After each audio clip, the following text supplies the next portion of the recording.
Chapter 5:15. Great-grandfather Fong began his days of showing off his great-grandson. Every day, the first thing he would think of when he woke up was how to change his posture and show off without leaving a trace. Fong Zhao didn't know about all that. Due to great-grandfather Fong's repeated warnings, the number of people in the Fong family who approached Fong Zhao had decreased. After rejecting another batch of business collaborations, Fong Zhao settled the matter with curly hair and focused all his energy on the music draft. The producers contacted Fong Zhao after seeing the commotion online. Knowing that Fong Zhao's composition was going smoothly, they didn't say much on account of great-grandfather Mo. Before curly hair had stirred up trouble, the music draft was more or less complete. Now, it was just some follow-up edits. After completing the music draft, Fong Zhao sent it to the producers. After settling official matters, Fong Zhao looked at his surroundings. Although most of his attention had been on the music draft, Fong Zhao had also paid some attention to curly hair. Homework and exams definitely had to be checked. Fortunately, curly hair had become much more well-behaved after the beating. He knew that he had to perform well to get his gaming console and personal terminal back. Recently, he had been using the learning console a lot more. However, what Fong Zhao didn't know was that curly hair's usage of the learning console wasn't all for the sake of reading lessons. In order to reduce his homework and exams and get his gaming console and personal terminal back, curly hair had decided to make up for his mistakes. However, there hadn't been any intruders on the island recently, so he couldn't bite. He couldn't do much in terms of defense, so he could only start from other areas. Thus, during his rare walk, curly hair didn't behave atrociously or tease the underwater animals. He was searching for treasure.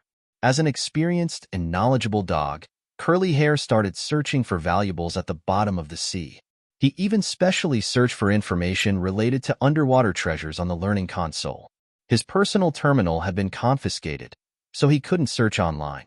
The information the learning console could find was limited. Most of it was research papers and magazine articles. Curly hair overheard Fong Zhao and Nanfeng's conversation about building a collection and buying land. Buying land and building a house required a lot of money. Curly hair wanted to reduce Fong Zhao's burden and prove that even though he ate a lot and caused trouble, he could still earn money.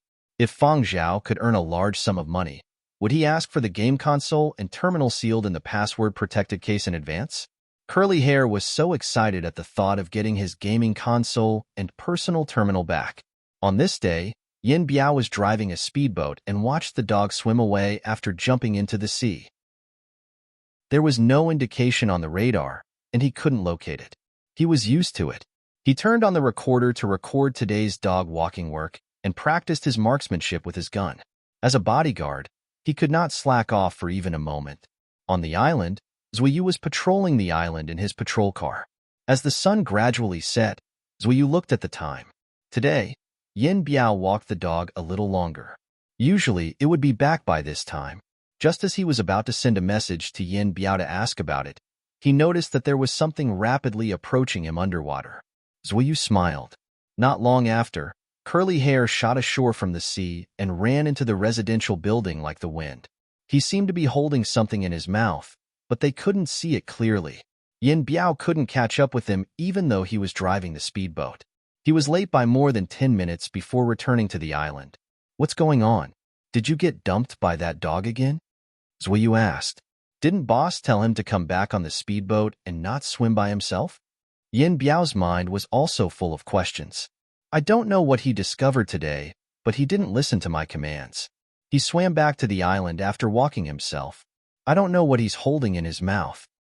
He ran off in such a hurry to claim credit with that thing in his mouth? Zuiyu guessed. Inside the house, curly hair rushed straight into the building after returning and ran to Fong Zhao with a bowl-shaped object in his mouth. I found it at the bottom of the sea. Fong Zhao's eyebrows jumped up when he saw what curly hair was holding in his mouth. Porcelain. The period of destruction that had lasted for 100 years had almost completely destroyed porcelain and other fragile cultural relics. Compared to metal objects, porcelain was too fragile. During that period, people were busy trying to survive and didn't even care about gold, silver, and jewelry, let alone porcelain. According to what Fong Zhao knew, There had indeed been people who had specially hidden porcelain relics during the period of destruction, but very few had been preserved. Technology had developed rapidly in the new era, and new materials had been produced batch after batch. Everyday utensils were cheap and practical, and porcelain had gradually withdrawn from the market. True ceramic craftsmen could be counted on one hand. However, these craftsmen had been created by hobbyists after the founding era based on preserved historical materials. Traditional handicraft techniques from the old era and even earlier had already been lost. New era ceramics were mostly produced by intelligent machinery. Even more high-end custom-made ceramics were made by craftsmen and belonged to the ceramic arts of the new era. Generally speaking, in the current market, ceramics belong to the minority of the minority. Apart from those who were particularly particular about it, other people basically didn't use porcelain. Feng Zhao took the porcelain and asked, "Was it fished up from the bottom of the sea?" "Yes. I found a lot of it at the bottom of the sea. A small boat was buried there. I dug this out. See if it's worth any money." Curly Hair wagged his tail to claim credit. Feng Zhao's attention paused on a small boat and didn't comment. Then, he thought of something else. At the beginning of the new era, there was still a requirement to hand over artifacts from the bottom of the sea. Later on, as attention shifted to outer space, the relevant laws on salvaging artifacts were changed. Now, things from the bottom of the sea belonged to whoever fished them out. However, the attention of merchants gradually shifted outwards, and the bottom of the sea was gradually forgotten. Only those especially dedicated cultural relic collectors still kept their eyes on the bottom of the sea. It was just that the difficulty of detecting and the cost of salvaging artifacts gradually made them give up. "This thing is too fragile. I only managed to bring one back after biting through a few. I didn't even dare to swim fast." Curly Hair wagged his tail as he continued to boast. He had already checked on the learning console. This sort of fragile toy was very expensive. The older it was, the more expensive it was. Feng Zhao rubbed Curly Hair's head and picked up the bowl for a closer look. There were a few teeth marks and cracks on the bowl from a dog's bite. Curly Hair had been very careful, but he still couldn't avoid these injuries. However, this degree of completeness was already rather rare for Curly Hair. The bowl was covered in the remains of marine organisms. Feng Zhao went online to search for cleaning methods and did a simple cleaning first. The sediment on the surface of the porcelain bowl was washed away, revealing the body of the bowl. Although there were some damages, one could still see the elegant beauty of the bowl, as well as that reserved and warm aura that came from the vicissitudes of time. Feng Zhao didn't know much about porcelain and had no way of determining which period this bowl belonged to. When he had excavated the Poseidon Sore the last time, Feng Zhao had prepared 2 appraisal instruments on the island. It just so happened that they were put to use now. Feng Zhao stared blankly for quite a while as he stared at the data displayed on the 2 appraisal instruments. More than 1,600 years. This bowl had been made at least 1,600 years ago. Curly Hair grinned as he stared at the data displayed on the appraisal instruments. He wagged his tail happily. This piece of trash is more than 1,600 years old. It should be old enough. Who knows how long it would take to exchange for a game console and terminal? Chapter 516. Curly Hair was full of anticipation for the porcelain and expressed his willingness to fish them up. Of course, Feng Zhao wouldn't let Curly Hair do it. It would be a pity if he let this dog fish up the porcelain. It would be better to find a professional to do the salvage work. Nanfeng had rushed back to the island the moment he received Feng Zhao's message. Even now, he still couldn't believe it. Those were porcelain from 1,600 years ago. Porcelain from a few decades before the period of destruction could be sold for quite a bit. Porcelain from 1,000 years ago might not even be available in local museums. The Yinzhou Museum did have 2 intact pieces, but they were small pieces. Nanfeng's trembling hands took the porcelain bowl from Feng Zhao. Looking at the holes and cracks on the bowl, Nanfeng's lips trembled with heartache. All the damage was worth money. "Boss, are there really sunken ships and large amounts of porcelain here?" Nanfeng swallowed his saliva as he stared unblinkingly at the location Feng Zhao had marked on the map. "MMHM, that's what we know now." Feng Zhao flipped through the photos he had taken. These had all been taken by curly hair at the bottom of the sea. Nanfeng. Nanfeng couldn't care less about those damaged porcelain pieces. Fish them up. We have to fish them up. That isn't private property. Whoever fishes them up first gets to keep them. Boss, we have to hurry. Are there any reliable and professional salvage teams? Fang Zhao had done some research. There were too few capable and reliable salvage teams. However, he planned to invite those large museums. Those people had a lot of connections and treasured cultural relics. Fang Zhao flipped open his contact list and prepared to contact someone. At this moment, a new notification popped up. It was a message asking Fang Zhao if it was convenient to make a call. Fang Zhao raised an eyebrow. The Interplanetary Fund's head, Yu Hua. If it wasn't anything important, this head wouldn't contact him directly. The last time the warp engine had been officially used, it had only been through a text message. You guys discuss outside first. I'll go inside to take a call. Fang Zhao entered the house after speaking to Yin Biao and the others. Nanfeng was still immersed in the huge impact of the treasure. He mumbled to himself and scrolled through the internet. Then who do we contact? Which salvage company is the most professional? They won't steal in secret, right? As Nanfeng spoke, his mind didn't stop thinking. He thought about the salvage company again. Who would he look for to cooperate with after the items were salvaged? Should he choose the Brian Museum, the #1 collector in the world, or the Huangzhou Museum? Both of them were good at business and had strong capital. Why not ask both sides? Or should he contact the auction house? Nanfeng wanted to ask Fang Zhao what his plans were, but he realized Fang Zhao wasn't around. Where's the boss? Nanfeng asked. He went to answer the phone. Yin Biao gestured towards the house with his mouth. It's been more than 20 minutes. Did you just notice? When the phone rang, it's going to take a while. Nanfeng was anxious to discuss the treasures buried in the sea. After waiting for another 10 minutes, Fang Zhao came out of the house. Boss, are you interested in finding a salvage team? Nanfeng asked. I have already contacted them. They have already set off and will be here very soon, Fang Zhao replied. So fast? Which company? Nanfeng asked. Interplanetary Fund. Nanfeng and the other two? The Interplanetary Fund accepted such business? The three of them were deeply puzzled. However, when they saw the fleet approaching from afar, their puzzlement didn't disappear. Instead, it deepened. Is that the engineering fleet boss hired?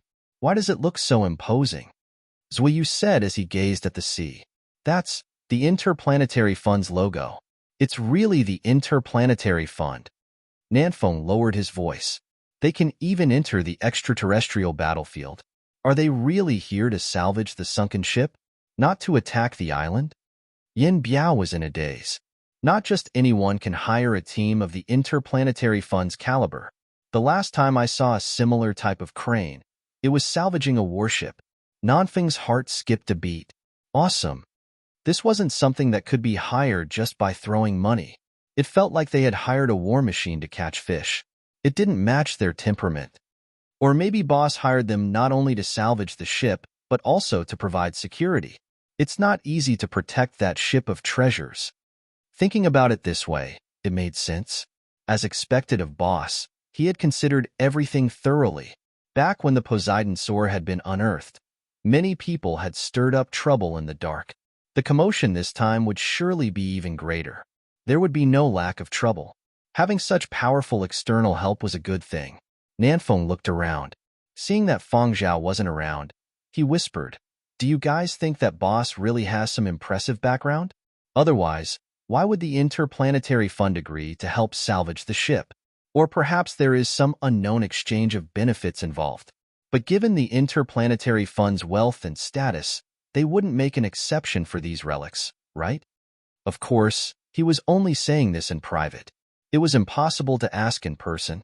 Regardless of whether they were assistants or bodyguards, all they needed to do was follow boss's instructions. They couldn't be too curious. Who cares? It's fine as long as we can salvage it.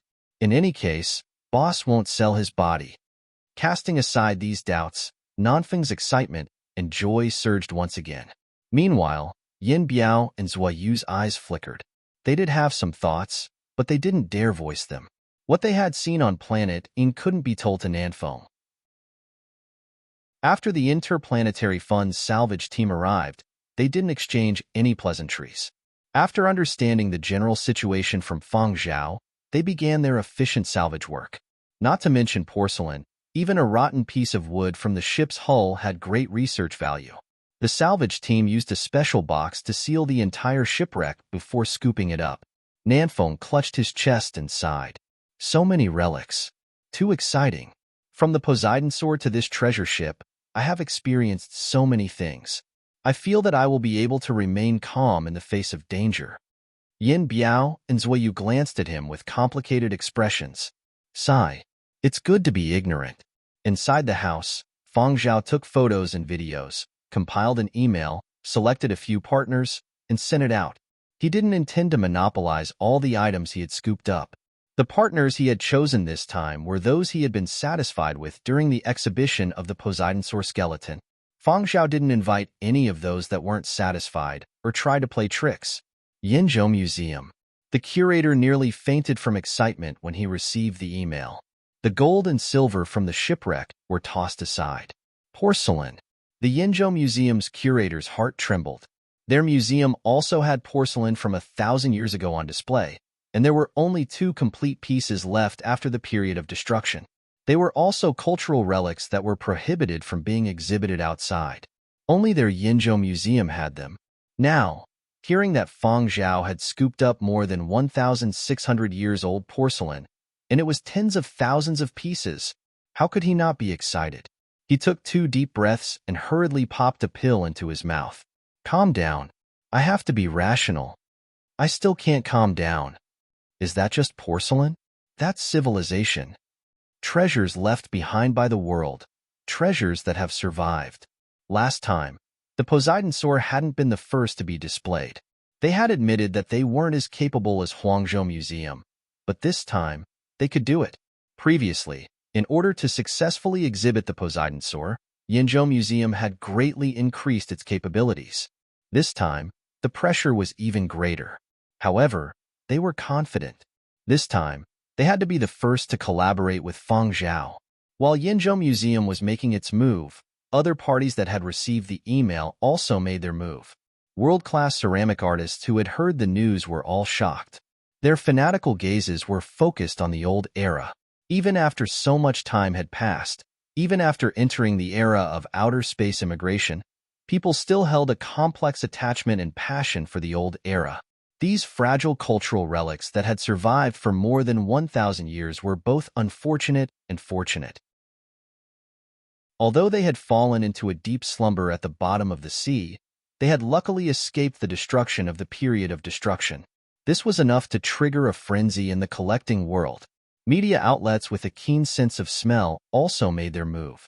Although they had yet to conduct a full appraisal and had yet to see the real thing, the Bryan family, the #1 collector family in the world, had made a rough estimate based on the photos. Based on the current market price, these items were worth at least 100 billion.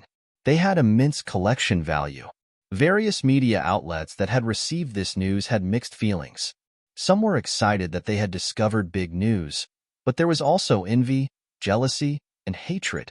Back when Feng Zhao had discovered the Alcade, he had donated the tens of billions he had received as a reward. How long had it been? And now his net worth had risen to 100 billion. Envy was envy, but news still had to be published. Traffic also had to be fought for. Thus, reporters who had caught wind of the news started a new round of news bombardment. Topics like crazy point-sweeping demon, image ambassador, and the like were completely suppressed.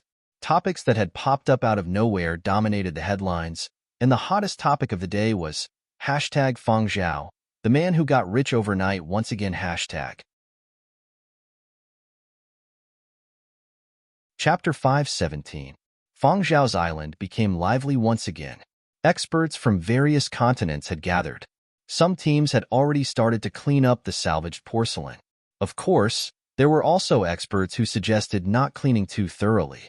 Those were traces of history and could increase the value of the porcelain itself. The loss of culture was too serious. There was a large gap in cultural relics. To them, Fang Zhao's newly salvaged porcelain was simply priceless. There is too much damage. The people in charge of cleaning these relics were distressed. Although there were tens of thousands of pieces, only about 100 were truly intact. This was already quite fortunate. Some of the porcelain had been damaged due to various reasons at the bottom of the sea, while others had been damaged during the salvage process. Of course, the Interplanetary Fund's salvage team had already done their best to minimize such damage. However, even damaged and shattered porcelain still had research value. In this era where ancient relics were scarce, every fragment had to be preserved. The people from the various continents had come with a mission.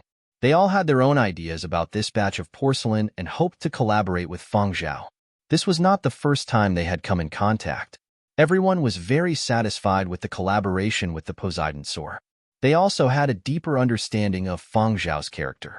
According to their original assumptions, since Fang Zhao had called them over, it meant that he had the intention to collaborate. However, no matter how they guessed, they had never imagined that Fang Zhao would donate. Really? Really donate? The Yinzhou Museum curator nearly bit his tongue as he spoke too hastily. The curator of the Lajou Museum, who was sitting at the side with the reserved air of an aristocrat, knocked his teeth against his cup with a crisp ding. The curators of the various continents and representatives of various private museums all stared at Fang Zhao fervently. The curator of the Brian Museum, the #1 collector in the world, was also extremely excited. He tried his best to suppress the impatience in his heart. Have you thought it through? This is an ancient artifact worth hundreds of billions. Fang Zhao nodded. Yes. Oh, this is a really great decision. Please accept our Brian Museum's most sincere gratitude. This is of great significance to our museum. On behalf of the Brian Museum, I guarantee that these historical treasures will receive the most appropriate care.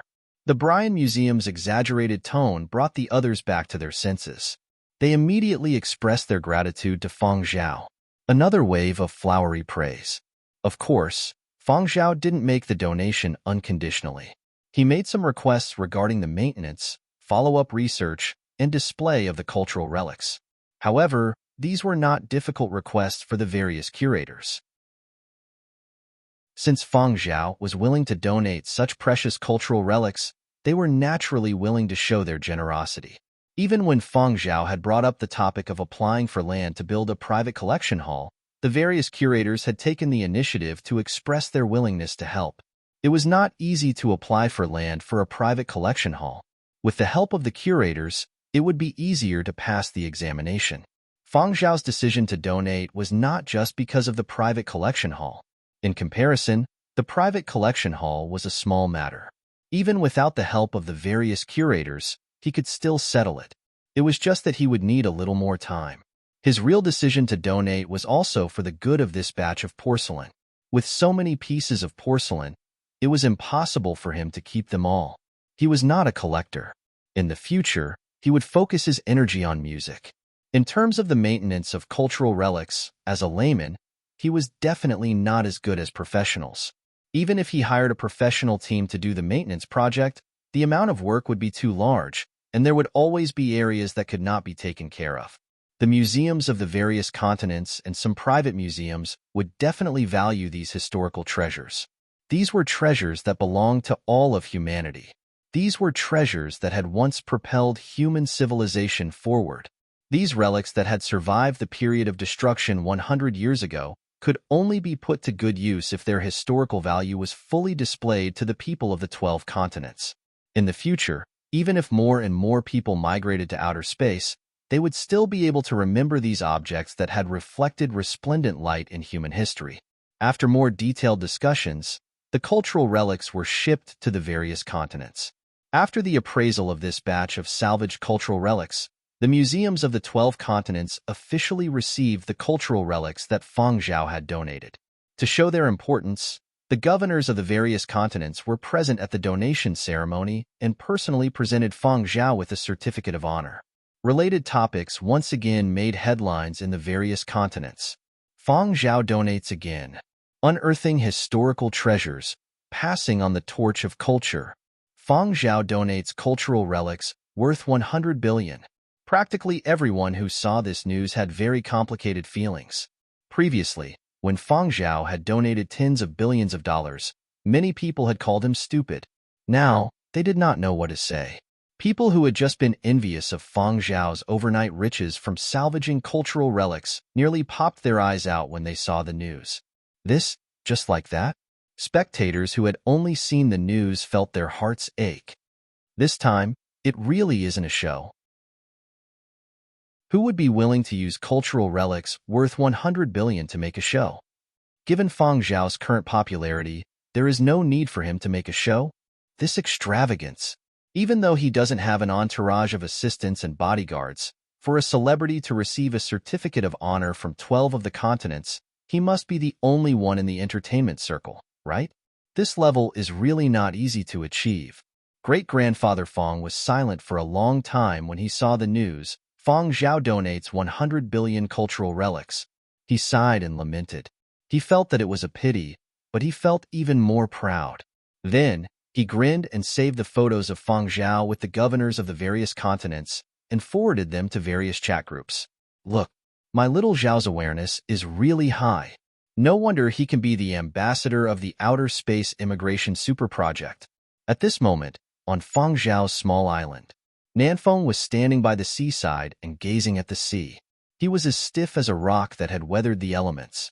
A few days ago, he had been standing here watching people from the various continents' museums transport cultural relics away. Now, he clutched his chest every time he saw the news. The blow he had received this time was really too great. There was no such thing as the most exciting, only more exciting. Even though these cultural relics weren't his, they were tangible and tangible. He had watched 100 billion cultural relics float away from his hands and disappear into the distance. His heart ached. How do you guys think Boss can still maintain such a calm attitude? Just that bowl alone is equivalent to a suite in Huangzhou's Huangqing City. Does he really not have the slightest bit of reluctance? Don't you think it's a pity? Is he addicted to donating? Even if it was to maintain his image as the Outer Space Immigration Ambassador, the cost was too high. Nanfeng couldn't understand it, but he didn't dare ask Feng Zhao. All he could do was complain to Yin Biao and Zuoyu. How much of a blow has Boss gone through to be able to maintain such a calm attitude? After venting his complicated emotions, Nanfeng turned around and saw that his two colleagues were also calm and collected. Incomprehensible. How can you guys be so calm? Nanfeng scrutinized Yin Biao's expression. You really aren't faking it? Yin Biao opened his mouth. You might not believe it, but I've seen more exciting things. What's more exciting? Say it to provoke me? Nanfeng didn't believe that there was anything more exciting than 100 billion. More exciting than gifting ancient cultural relics. Chapter 5:18. Yin Biao only smiled and said nothing. After seeing a dog that could swallow mechas, talk, and play games, he felt that these things were nothing. Speaking of which, this comrade of his didn't seem to be very resilient. Just a few ancient relics could make him so excited. What would he do when he came across the truth in the future? Yin Biao was a little worried. If Nanfeng discovered that there were more exciting things happening around him in the future, would he be traumatized? Anyway, he was still traumatized by the scare. Yin Biao sighed silently. Just as he was about to say something, Feng Zhao issued a mission in the group chat. Nanfeng didn't have time to feel sad. He had to go to the other continents to deal with the aftermath of the cultural relic donation. Very quickly, he left the island with the flying transport. Yin Biao and Zuoyu walked into the house. Feng Zhao was already waiting there. Follow me. Feng Zhao brought the two of them to an underground warehouse. There were many underground warehouses on the island. Yin Biao and Zuoyu rarely came to this warehouse. However, even though he hadn't been here many times, he could still sense that something had changed the moment he stepped down the stairs. The two of them looked at each other in confusion. When had this place been modified? Especially the warehouse door. At first glance, it looked the same as before, but the minute details could still be seen. The door had been replaced. Moreover, with Yin Biao and Zuoyu's eyesight, they could naturally tell that the newly replaced warehouse door was definitely of a relatively high security level. The boss wanted to hide something in this warehouse? In Zhang Heng's memory, the warehouse wasn't big. It was closer to the owner of the house, so it was a more private area. The last time he was here, it was used to store daily necessities, most of which were for dogs. The word dog was now a sensitive word in Yin Biao and Zhua Yu's hearts. No matter how curious they were, they didn't dare to delve into it. As the two of them speculated, the door to the warehouse opened. Seeing the situation inside the door, Yin and Zhua were shocked. The warehouse that was originally used to store the goods had completely changed. It was like a fully equipped apartment, the kind with the best of the best. A chubby 10-year-old boy was sitting on the sofa, tossing and catching a black ball. Yin Biao and Zhua Yu roared in their hearts. Why was this kid here? Isn't this that guy from the Interplanetary Fund? Shouldn't he be on Planet Een? Even if he wasn't on Planet Een, he should have gone to the Interplanetary Fund's territory. What were they doing on Feng Zhao's island? Why was he so secretive and secretive? It was Little Bear who had appeared in the warehouse. He will be here for a period of time. Be careful, Feng Zhao said to Yin and Zhua. Yin Biao and Zhua Yu had treated Little Bear as the true crown prince of the Interplanetary Fund. When they heard Feng Zhao's words, all sorts of schemes and plots to seize power, assassinate, and other aristocratic families flashed through their minds. At the same time, he had some doubts in his heart. The Interplanetary Fund's controller didn't trust his trusted aide and actually placed such an important crown prince in Feng Zhao's hands? What was going on? Could it be that there was something he didn't know about gratitude and hatred? Seeing Feng Zhao come over, Little Bear jumped up from the sofa, his face beaming with the joy of meeting his idol. You've come. It's so boring here. Can I go upstairs to play? Little Bear pouted with a childish air. Sure, Curly Hair is here too, Feng Zhao replied. Forget it then. Little Bear returned to the sofa and sat down obediently. Feng Zhao's expression was serious. He will be taking refuge here for a period of time. Don't leak his whereabouts. Yin Biao and Zhua Yu's expressions turned solemn. Yes, indeed. Things weren't as simple as they seemed on the surface. No wonder the Interplanetary Fund was willing to help salvage the boat. There really was a deal involved. On the surface, they were salvaging the boat, but in reality, they were escorting the Crown Prince here to take refuge. How many people's eyes had been fooled by this move of his? Now, everyone's attention was attracted by the 100 billion worth of ancient relics. Who would have thought that the salvage team would send a person over? Even if there were people who had suspicions about the configuration of the salvage team, their suspicions would quickly be dispelled by the news of Feng Zhao spending a large sum of money to hire an interplanetary fund fleet to salvage a 1,000-year-old relic. The value of a 1,000-year-old relic was considerable and significant. What was wrong with using a highly configured salvage team? No problem. Even requesting an escort team was reasonable. After understanding the crux of the matter, Yin Biao asked in a low voice, then, what about Nanfeng's side? There's no need to tell him for now, Feng Zhao replied. Nanfeng didn't spend much time on the island. Recently, he had been frequently traveling to various continents because of the relic cooperation. The fewer people who knew, the better. The two nodded. Understood. After letting Yin Biao and Zui Yu bring Little Bear around to familiarize himself with the place, Feng Zhao went upstairs to call Curly Hair over for a chat. After Feng Zhao left, the atmosphere in the underground warehouse instantly turned cold. The child who had been smiling just a moment ago had turned 180 degrees and completely ignored the two standing there. Yin Biao and Zhua Yu had already seen this child's change in attitude in a second, so they weren't surprised. Zhua Yu tried to strike up a conversation. He forced a smile and said to Little Bear, "Little friend, we meet again. You look a little taller than the last time." Most children like to hear this sort of thing. It wouldn't be wrong to say that Little Bear had grown taller, even though Zhua Yu couldn't tell.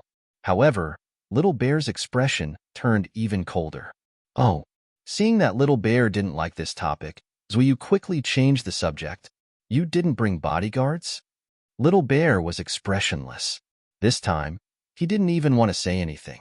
However, that look of disdain reminded the two of that merciless personal attack. What's the use of a bunch of salted fish? After that, there was only an awkward silence in the warehouse. Giving up on the conversation, The two of them didn't want to have too much contact with this child. If it had been another child who had been thrown here by his family to seek refuge, they might have felt some sympathy. However, if it was Little Bear, he had the skills, a senior engineer on Planetine. He had the wealth, a suspected crown prince of the Interplanetary Fund. These two salted fish weren't fit to sympathize with others.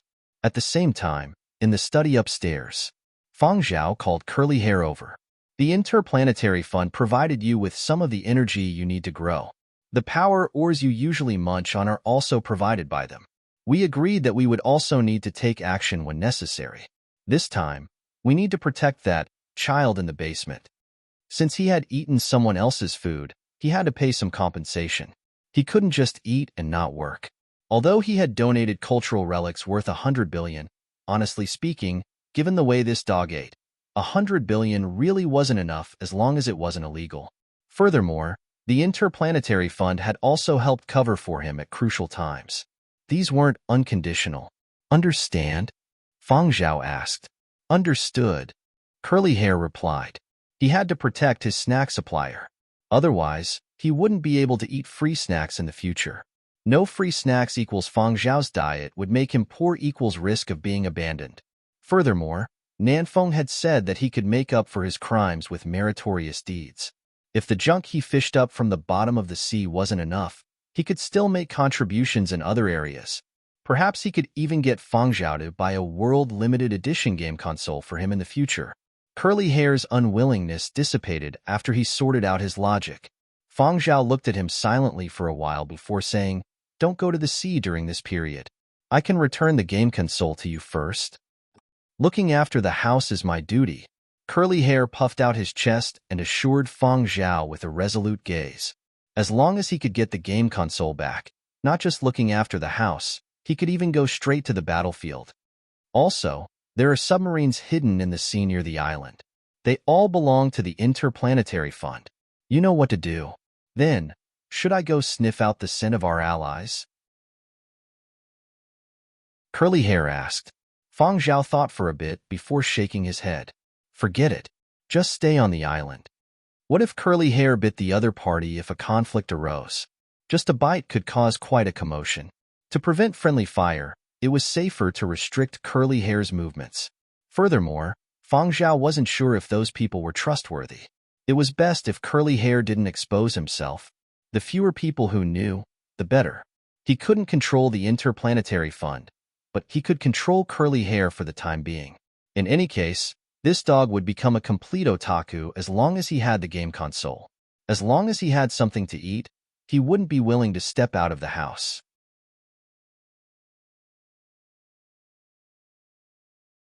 Chapter 519. The salvage team had secretly sent over Little Bear. Fang Zhao had brought along Little Riches, who had curled up into a ball. He hadn't even brought along his two precious mechanical dogs, Gooden and Gozong. After all, they weren't really kids. Even if they were usually a little mischievous, they understood the gravity of the situation and wouldn't do anything to harm others. Fang Zhao was at ease for the time being. After Fang Zhao sent the results of his seclusion to the production team, he answered some of the composing questions they had sent him. At the same time, on the set of Above the Blue Dome of Heaven, the busy music studio didn't have a moment to rest. Although the scale of this series about warp engine engineers couldn't compare to Founding Era, it was still a huge investment compared to other series of the same period. The series had already finished filming and was in the midst of intense post-production. Above the Blue Dome of Heaven was positioned as a premium series, so the details couldn't be sloppy. The opening and closing credits were all composed by professionals, and a music studio had been set up. Fang Zhao sent the compositions he had composed during his seclusion to the relevant person in charge of the music studio. The music studio had also been receiving contributions from composers. They just needed to choose the most suitable piece based on the finished product and accompany it with the music. This sounded simple, but in reality, it wasn't an easy job. Just talking about the soundtrack, from the orchestration to the style, everything had to fit the plot. Premium series were even more particular. For a good series, from the investors to the producer to the director, music was rather important, not to mention a series like Above the Blue Dome of Heaven. For those with rich emotions and sensitivity, the music in the series had a brainwashing effect. It might even be a permanent brainwashing. No matter how many years passed, the moment they heard the music, they would think of certain scenes, certain characters, and certain plots. After Feng Zhao sent the composition over, it immediately caused an intense discussion in the music studio. Hey, this song isn't bad. I told him that we needed a slow, lyrical song. Indeed, Feng Zhao didn't let me down, the person said as he played the sample. It's like a very historical photo, with a luster that's been dyed by time. Look at the sun and stars, the mountains hidden. Slow but not sloppy, heavy but not greasy. Every note has a sense of story. Even the opening credits and accompaniment would be fine, especially the accompaniment. When the scene changes and the accompaniment plays, the feeling comes out. It's empathic. It's very immersive. The other person in the room nodded, then shook his head and smiled. He wasn't denying what his colleague had said, but it was just a matter of personal preferences and inclinations. I like the second song in the repertoire better. Light. As the train shuttled back and forth, it welcomed the blossoming flowers and the wind, bringing with it a pleasant smile. The wind passed through his fingers, and the sun shone brightly in the carriage. The train was heading towards its dream. Even though it was in the direction of leaving home, there was no sadness or melancholy. Go where you want to go, do what you want to do. The majesty of the cello, the lightness of the acoustic guitar, there was a kind of industrial romantic feeling. It's very compatible with our drama. I personally prefer to use this song as the ending song. We can also rearrange it and add vocals. No, no, no. If it's the ending, I'll choose the third song. The person sitting in the corner with headphones was extremely excited. It's true. Listen to it. Hey, team leader, listen to it too.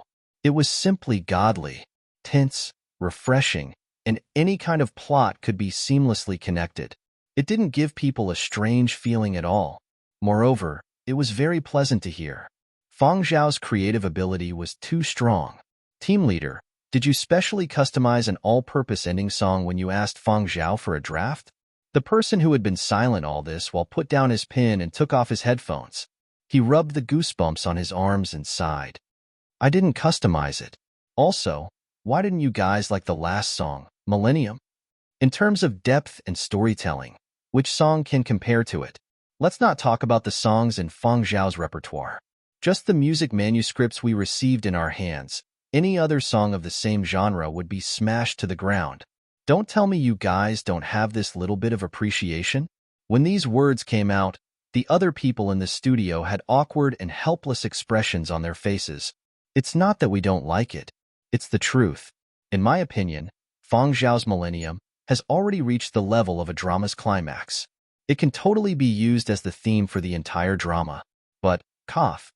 Isn't this? The theme has already been decided. The person who spoke became softer and softer. These people's professional abilities were rather strong.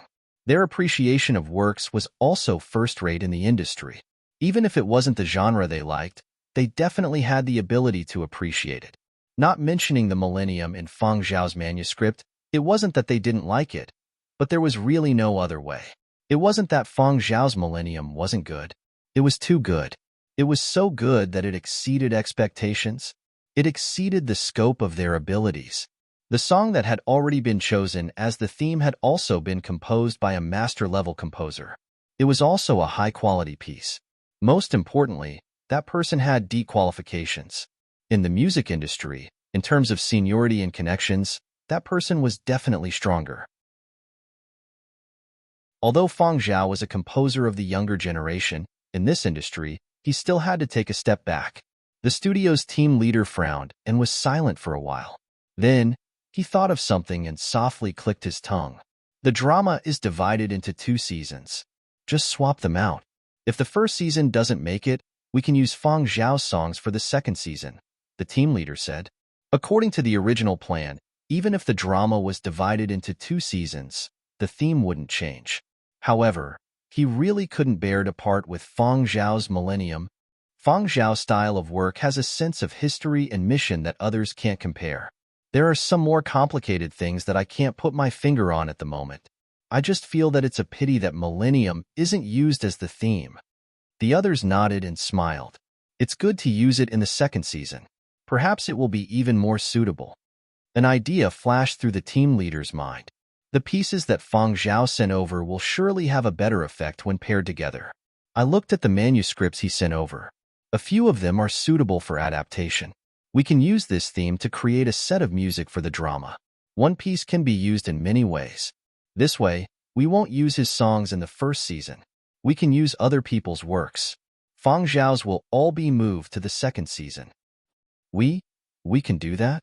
But team leader, whether it's the opening and closing songs or the interludes, the price will have to be calculated separately. Feng Zhao's current net worth is a little expensive. I'm afraid the budget given to us by the production team won't be enough. How about we talk to Feng Zhao about the whole package? The whole package is more cost-effective. The team leader made a call in the cubicle and asked the higher-ups for instructions before returning. "Let's talk about the whole package." "All right. Can we contact Feng Zhao now?" "Probably. Even if we can't reach him, he gave us a contact number. I think it's his assistant or manager. Let's contact them first." After getting someone to talk to Feng Zhao about the whole package, the team leader let out a long sigh of relief. A satisfied smile appeared on his face. Although Feng Zhao is young, he won't have any problem carrying a season. It doesn't matter if others have objections. Let his works speak for themselves. Furthermore, Feng Zhao's current global influence transcends boundaries. Comparing popularity, rallying power, and raw strength, he really isn't afraid of anyone. The team leader was full of confidence. Feng Zhao's strength was the basis for his decision. Otherwise, he wouldn't have dared to talk to the higher-ups about the whole package. He couldn't bear to ruin his own reputation. Lying back in his chair, the team leader's smile slowly faded. His gaze seemed to lose focus. Venerable Imo said that he didn't participate in Feng Zhao's composition this time. An old man like him wouldn't lie about this. That means that these were all composed by Feng Zhao himself. Youngsters these days, too strong. Luckily, there was only one. Otherwise, would those old veterans still have a way out? To be honest, when it comes to understanding human nature, suffering, and new life, even some people who have lived for close to 200 years can't compare to Feng Zhao. Even if they can, they aren't composers. Hey, I suddenly remembered that musicians from the period of destruction should have a deeper understanding, right? Why haven't I heard of any famous musicians from that period? Even if there were, that period didn't allow pure musicians to exist, right?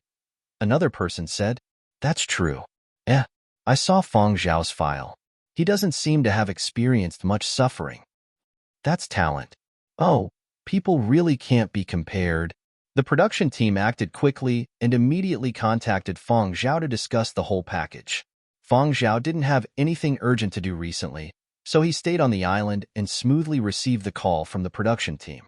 While he was discussing the package with the production team, Little Bear was sitting on the sofa in the basement, watching TV in the remodeled warehouse. Yin Biao and Zuoyu, who had finished tidying up the armory, came over to take a look. Seeing Little Bear sitting there quietly, they felt that this child was rather pitiful. Yin Biao wiped his face to soften his stiff expression and brought some fruits and snacks over. "Little friend, do you miss your family?" Yin Biao asked with a smile. Little Bear raised his head and gave him a questioning look. "Family?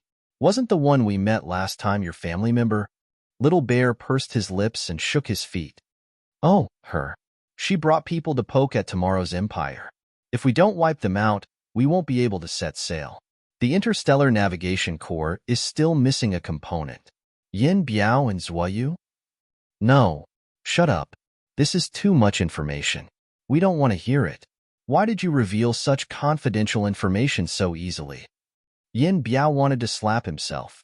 "Who asked you to speak out of turn?" The atmosphere became awkward once again.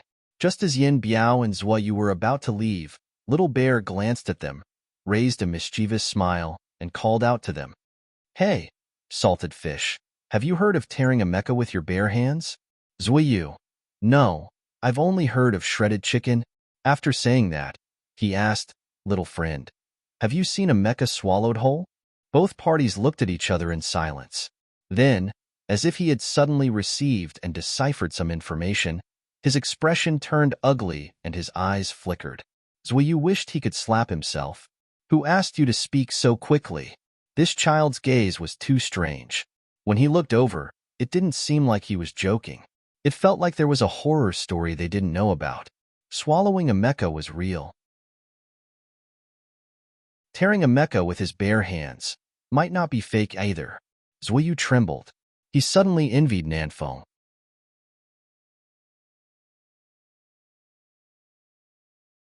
Chapter 520. Nanfeng, who was envied by Yin Biao and Zhuyu, was in high spirits. Although he was just an assistant and manager, he represented Feng Zhao in public. People who wanted to curry favor with Feng Zhao or discuss collaborations had to go through him when Feng Zhao was in seclusion. It wasn't just collectors who had come to look for artifacts. Some big shots in the business world and celebrities had also sought him out. Although these people only wanted to find out if they could purchase 1 or 2 pieces of Feng Zhao's porcelain, being able to speak to them made him extremely excited. He, Nanfeng, had once struggled at the bottom of Huangzhou's entertainment circle. Now, his network of connections had expanded to the point where everyone in the industry was jealous. Nanfeng couldn't help but get a little complacent. Of course, even if he got complacent, he wouldn't harm his boss's interests. He only felt complacent in his heart. He wouldn't show it, and he wouldn't let others find fault with Feng Zhao. After dealing with the artifacts, Feng Zhao entrusted him with the important task of handling the paperwork for a private collection hall. The site for the private collection hall was finally chosen. With the help of various continents' museums, the paperwork was completed quickly. All that was left was for the demolition. It would take another 6 months before the demolition could be completed and construction could begin. Nanfeng's current job was to handle the paperwork. He didn't have to worry about anything else. Nanfeng's heart ached as he watched the money flow out. Although the money wasn't his, he still felt bad. Those porcelain pieces were so expensive. Why did Feng Zhao donate them just like that? Sigh. He could only watch helplessly no matter what his boss did. However, when he found out that the Above the Blue Dome of Heaven production team was going to buy all of Feng Zhao's works, Nanfeng's heart ached a lot. After settling the paperwork, Nanfeng made a trip to the Yinzhou Museum to thank the museum's curator for his help. He also took a look at Feng Zhao's belongings, a few artifacts that hadn't been donated. Nanfeng could understand that it was normal to have a few artifacts. What he couldn't understand was that among these few artifacts, there was a cracked bowl with what looked like an animal bite mark. There were so many intact artifacts. Why did his family keep a broken one? Incomprehensible. After leaving the Yinzhou Museum, Nanfeng flew straight to Feng Zhao's small island to report on his work. He had completed all of his boss's orders. There would definitely be a bonus. Excited, Nanfeng couldn't stop laughing along the way. However, he restrained his laughter when he landed. He still had to maintain the image of being steady, reliable, loyal, and dedicated. If he smiled too much, it would ruin his image and make his boss feel that he was unreliable. Furthermore, through these missions, Nanfeng had met even more people and seen a broader stage. Back when he had been fighting alone in Huangzhou, he had looked down on these people now. Nanfeng felt that his professionalism had improved, and his professional life had sublimated. He couldn't be careless anymore. Nanfeng, who looked like an elite, walked toward the house on the island with a smile on his face. When he met Yin Biao and Zhuyu, Nanfeng greeted them and was about to head into the house when he saw Curly Hair strolling out leisurely. Curly Hair yawned listlessly, looking very listless. Now that Nanfeng was here, it couldn't stay in its room and play games anymore. Unhappy, when he looked at Nanfeng, his eyes were deep and gloomy, as if he was complaining about something. But Nanfeng didn't know. He just felt that Yin Biao and Zhuyu hadn't taken good care of Curly Hair for him to be so listless in such a short time. There was no one else on the island, and boss was busy. If it wasn't Yin Biao and Zhuyu, who else could it be? Nanfeng glanced at them disapprovingly when he was certain of this. But now wasn't the time to talk about this. Nanfeng went over and rubbed Curly Hair's head. Actually, he wanted to comb Curly Hair's hair. A few strands weren't curled properly and were too protruding. It would be uncomfortable if he didn't comb them. But boss wouldn't let them comb Curly Hair's hair, so Nanfeng could only endure. He had nowhere to vent, so he could only change his target. Nanfeng rubbed Curly Hair's head and looked at Yin Biao and Zuayu. How long has it been since little Curls went out? A few days, Yin Biao replied vaguely. How can a dog not go out for a walk? Boss said he wouldn't go out to sea for the time being. Yin Biao replied stiffly. Nanfeng didn't know what to say to these two. Why didn't these two know how to be flexible? If boss didn't let them go out to sea, they could just walk around the island. If they didn't want to go far, they could just walk the dog around the house a few times, smelling the flowers and grass, teasing the insects, strengthening the body, and facilitating bowel movements. This bunch of people didn't know how to raise a dog. All right, if you don't want to walk him, I will. You guys go on patrol. I will bring little Curly Hair out for a walk after reporting. I will be staying on the island for 2 more days. Curly Hair looked at Nanfeng with a deep gaze. Nanfeng sighed when he saw this.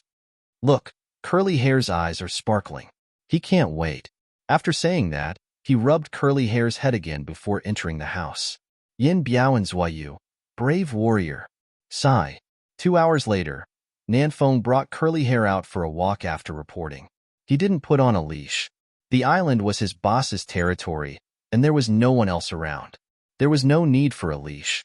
Nanfeng was in a good mood after receiving his boss's approval and a bonus. He didn't reprimand Yin Biao and Zuayu when he saw them. He even said, "Comrades, let's get together tonight." "Did you get a bonus?" Yin Biao asked. "Heh, as expected of an old comrade. You don't even need to say it." Nanfeng smiled proudly. "Let's have a drink tonight? I brought some alcohol when I came over. We can talk for a while, but we can pass on the alcohol. Us bodyguards can't drink during working hours." "All right, then let's talk for a while. It won't take up too much of your time." There was a room in the house reserved for Nanfeng, but he wasn't there. When the sky gradually darkened, Nanfeng rode a small patrol car to a sentry post on the island with a box of canned fruit juice. He didn't bring any alcohol. Yin Biao and Zuayu were already waiting there. Nanfeng tossed the fruit juice over. "I will accompany you to drink this too." Even if it was fruit juice, Yin Biao and Zuayu didn't dare drink too much. Fang Zhao had warned them 2 days ago about the severity of the situation and that they had to be prepared for battle at all times. Only Nanfeng, who didn't know anything, drank the fruit juice happily. Although he didn't drink, he was in a good mood. Nanfeng floated up again. Outside, he represented Fang Zhao, so he was extremely restrained. Now that he wasn't at work, he was surrounded by his own people, and his boss wasn't around, so Nanfeng naturally didn't hold it in any longer. His emotions leaked out, and he gave a simple recount of his experiences outside. Hee, I'm famous now. Everyone in the industry calls me Great King Nanfeng." Nanfeng rocked back and forth with laughter. "Ha ha ha ha, I, Great King Nanfeng, have really made a name for myself." Yin Biao and Zuayu. "Congratulations, Great King Nanfeng." Nanfeng waved his hands reservedly. His smile faded, and he let out a long sigh. "The reason I called you guys today is actually to talk about my career plans. I know that in the future, the boss's focus will definitely continue to be on the art of music.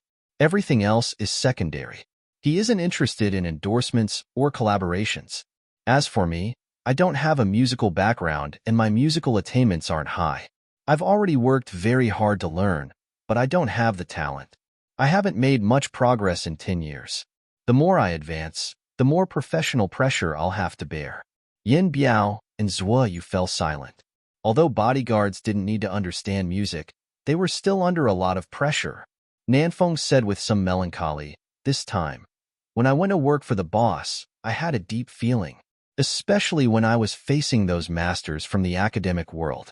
A stream of professional jargon was thrown at me, leaving me dumbfounded. Actually, it's fine if I embarrass myself, but I can't embarrass the boss. The boss is aiming for the highest award in the arts. That's not something he can get at his age. He still has to gain more experience.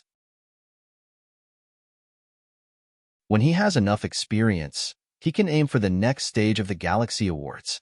The boss should find someone who knows more about music as his assistant and someone who understands the higher levels of the music arts circle as his manager. As for me, I'm not interested in music. If I continue to stay by the boss's side, I won't be able to help much. I won't be able to show my value. The boss is already very good to us. We can't be too greedy. If we don't have the ability, then don't cling to that position. Be more dignified and don't make things difficult for the boss. Yin Biao. No, the boss is still very satisfied with you. Nanfeng immediately tossed aside that little bit of sadness and became proud again. Ha ha ha, of course I know the boss is very satisfied with me. My work attitude is so good. Other than the fact that I'm not professional enough when it comes to music, I can take care of everything else. Let's not talk about other things, but I can walk the dog better than the two of you. Yin Biao and Zuoyu. Nanfeng patted the two of them on the shoulders. I have to say something to the two of you. Comrades, as subordinates, you have to think about the boss's thoughts, be anxious about the boss's worries, and solve the boss's problems. You can't always move when the boss gives you a nudge. Yin Biao. But it's also possible that your thoughts are worlds apart from the boss's. Nanfeng said confidently, that kind of thing won't happen to me. Yin Biao said with difficulty, all right, as long as you're confident. Nanfeng put one hand on the other's shoulder and continued the previous topic. When the private collection hall is built, I'll go and have a chat with the boss. Actually, when I was reporting to the boss today, I originally wanted to discuss my career plans with him. But I don't know why, but I suddenly chickened out just as I was about to say it. Ha ha ha ha. Nanfeng laughed and put on a thoughtful expression. Actually, it's good to talk to the boss beforehand. He can look for suitable candidates first. Yeah, that's settled. I'll stay up all night to write a career plan. Tomorrow, I'll go and talk to the boss about my resignation. Zuoyu thought of something and froze in the act of drinking his juice. He looked at Yin Biao. Yin Biao's eyes were blank. He vaguely recalled that he seemed to have said something similar before. Yin Biao shuddered when he recalled that experience that shattered his worldview. He said to Nanfeng seriously, don't say such things in the future. Or, say it in a different way. After some thought, Yin Biao tried to persuade him again. Your current position is still very suitable. Don't underestimate yourself. The boss really doesn't want to replace you. Nanfeng took it as a consolation. Ha ha ha, I know you guys can't bear to let me go. After all, we've been comrades and colleagues for so many years. Yin Biao. No, I just have a bad feeling. Anyway, don't say such things in the future. It sounds scary. Zuoyu nodded vigorously. Right? Don't say such things. It's scary.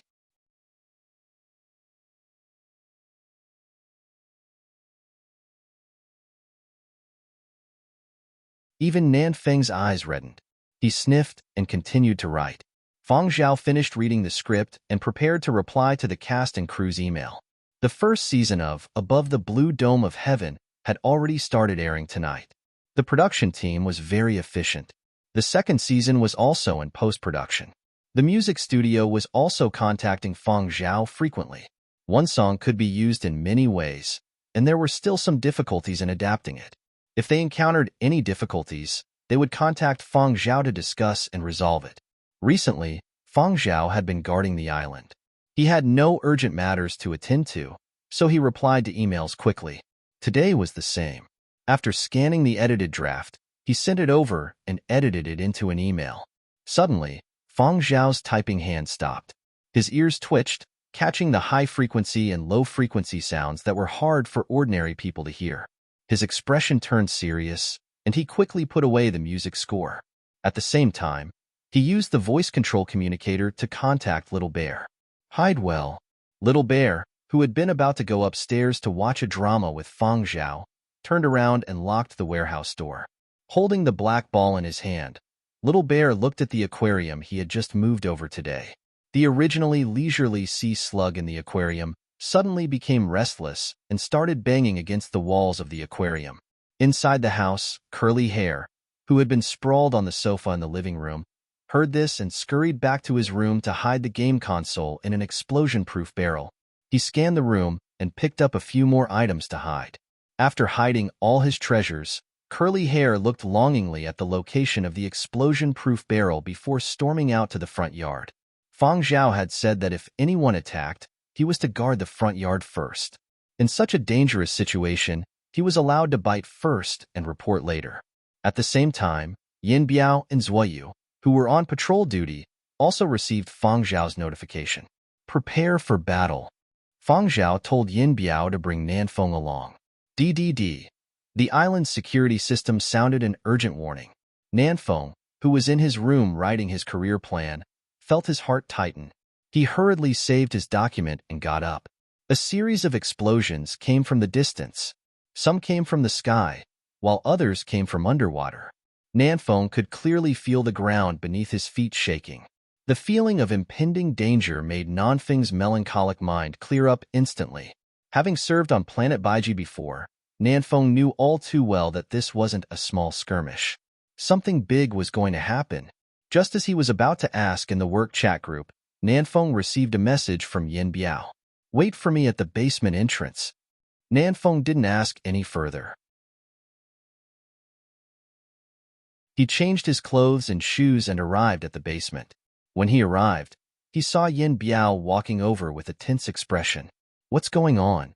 Nanfeng asked. He had many suspicions. He thought about Fang Zhao's cooperation with the military, the mysterious background of Fang Zhao that was circulating online, and the cultural relics that had been donated not long ago. Yin Biao opened the basement door and replied as he led Nanfeng down. The Interplanetary Fund and Tomorrow's Empire have started a war. Nanfeng? Why would the world's richest man and a terrorist organization start a war here? Although he didn't understand this logic, he couldn't be bothered with the current situation. There was simply no time to think about anything else. Where are we going now? Nanfeng asked. Armory, Yin Biao said as he opened one of the doors. Nanfeng was stunned when he saw the situation on the other side of the door. This was an armory? It was completely different from the garage-sized armory that Nanfeng had imagined. This could already be considered a small-scale base. The quantity and quality of the equipment wasn't something an ordinary person could possess. There were many new models that couldn't be bought even if one had the money. Firearms and ammunition aside, there were even mobile armors for assault missions. This place, when was it built like this? Nanfeng gulped. Isn't it a bit excessive? There's a permit. Yin Biao walked over to one of the shelves. There was a box he had prepared beforehand. Distant battles have nothing to do with us. Don't ask too much. Just guard this building well. Go in and pick whatever weapon you want. There are exoskeleton suits over there. You can pick one if you need it. They are all new models and can be reimbursed. Don't be reluctant to use them. Understood.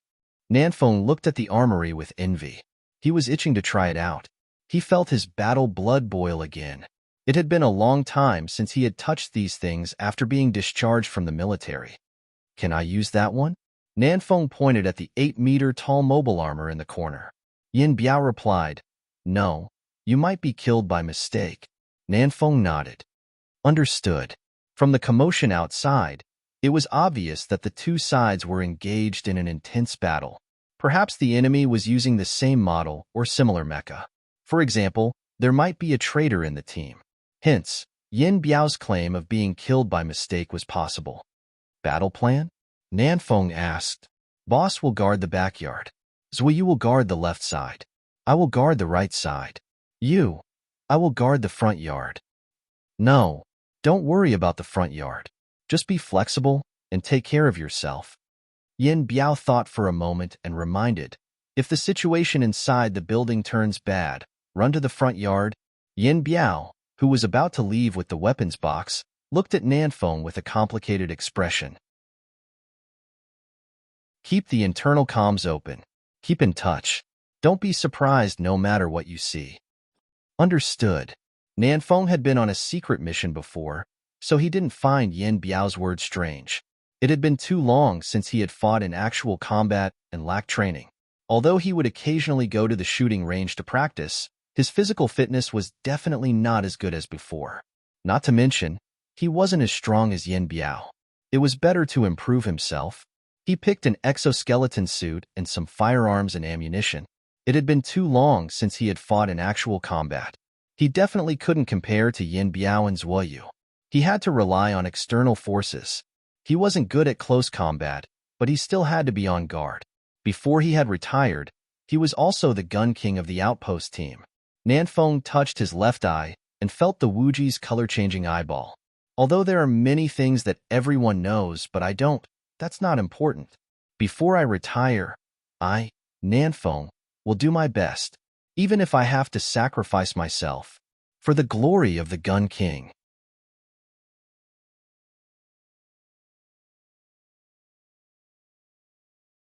Chapter 522. After equipping himself, Nanfeng left the basement with the box of weapons and went upstairs. Yin Biao had said that Feng Zhao would be guarding the backyard. Nanfeng was worried that Feng Zhao would be under too much pressure, so he decided to check out the situation in the backyard first. Sparks streaked across the sky from time to time. The forest blocked the view of the situation. Nanfeng could only tell from the distant explosions that the Interplanetary Fund and Tomorrow's Empire were engaged in an intense exchange of fire. A huge fireball soared into the sky, dyeing the island's night sky red. The ground was shaking. It was hard to tell which side had the upper hand. Nanfeng's heart was racing. He calmed his breathing and quietly set up his gun.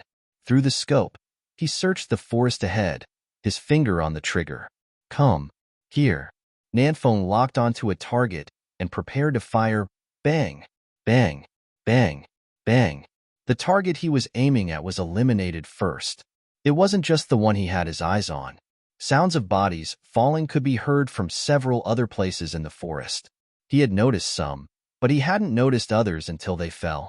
The gun was fired by Feng Zhao. He was clearly just one person, but he had managed to suppress the enemy with firepower. Feng Zhao had already reaped a wave of kills before Nanfeng could fire. Nanfeng, all right, this round of attacks isn't over yet. Nanfeng continued to wait, but very quickly, he heard the sounds coming from the forest and realized that something wasn't right. This commotion, assault mechas? The other party had indeed deployed assault mechas. The security system was in full defense mode. Several missiles had been intercepted in the air. The other party's attacks were swift and ferocious. It was a suicidal attack. The Interplanetary Fund hadn't been able to stop these people, but according to Yin Biao, as long as they could defend against this round of attacks, there wouldn't be any problems. However, the current situation wasn't in their favor. The guns in their hands weren't enough to deal with a war machine like mechas. Nanfeng glanced at the weapons box beside him. He was thinking about how he could help Feng Zhao defend this area when he saw the mecha charging at the front. Get kicked away.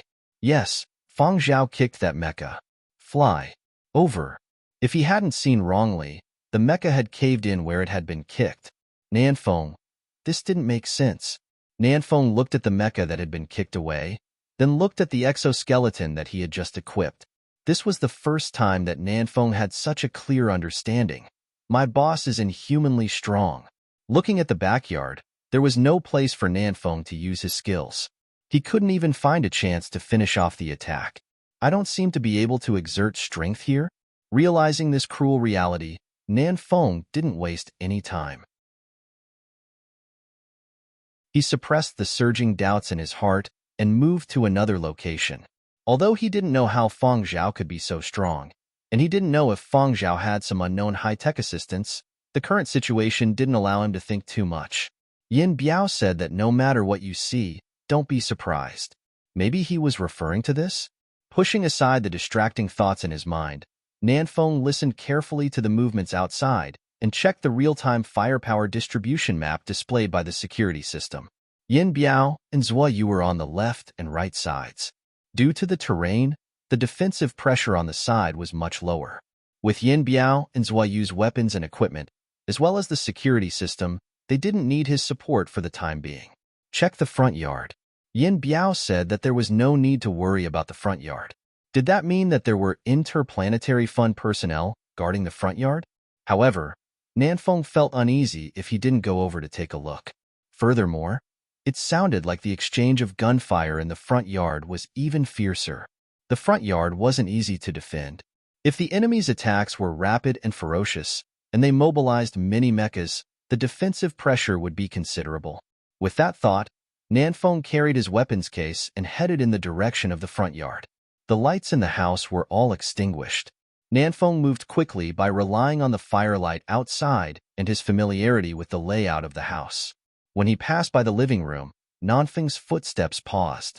The main door wasn't tightly shut, and there were no signs of outsiders entering the house. The security system also didn't alert him of an intruder. Normally, the main door would automatically close if it wasn't set to open. However, there was a dog tag stuck there, so the door couldn't be closed. Nanfeng was very familiar with that dog tag. It belonged to Curly Hair. He had even seen Curly Hair wearing it when he had brought him out for a walk today. No wonder he hadn't heard Curly Hair's bark despite the huge commotion. It seemed like he had run out. But at this time, a pet dog running into the battlefield would only end up as cannon fodder. There might not even be any scraps left. He could only pray that Curly Hair would be lucky enough to survive the battlefield. 300 million. No, a priceless dog.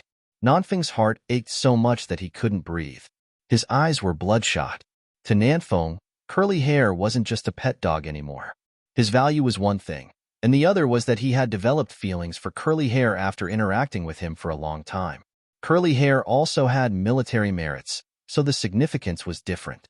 He listened carefully again, but didn't hear Curly Hair barking. He wasn't in the house, and he couldn't hear a dog barking outside. Nanfeng's tears were about to fall. However, now wasn't the time to be sad. He collected his emotions, picked up the dog tag, and put it in his pocket. He closed the main door and went to the window on the second floor. He hadn't been able to see the battlefield clearly from downstairs because of the angle. Now that he was in a good position, Nanfeng's eyelids twitched when he saw the situation outside. Gravel flew everywhere, and explosions rang out incessantly. Grass and dust rose into the air. Under the flashes of explosions, the cold gleam of metal brought with it a threatening sharpness. Amidst the visible airwaves and dense explosions of fire, a gigantic mechanical monster was running, ignoring all attacks as it charged forward. Of the three mechas at the very front, one had been trampled, one had been sent flying, and the last had been bitten in half. There seemed to be a heavy mecha slightly further away that had been trampled to the ground in the first clash. That monster then turned around and trampled it a second time. The mecha let out a cracking sound as fragments flew everywhere. The scene was extremely violent and suffocating. Nanfeng was so shocked that his eyeballs almost popped out of their sockets. He felt all the cells in his body tremble.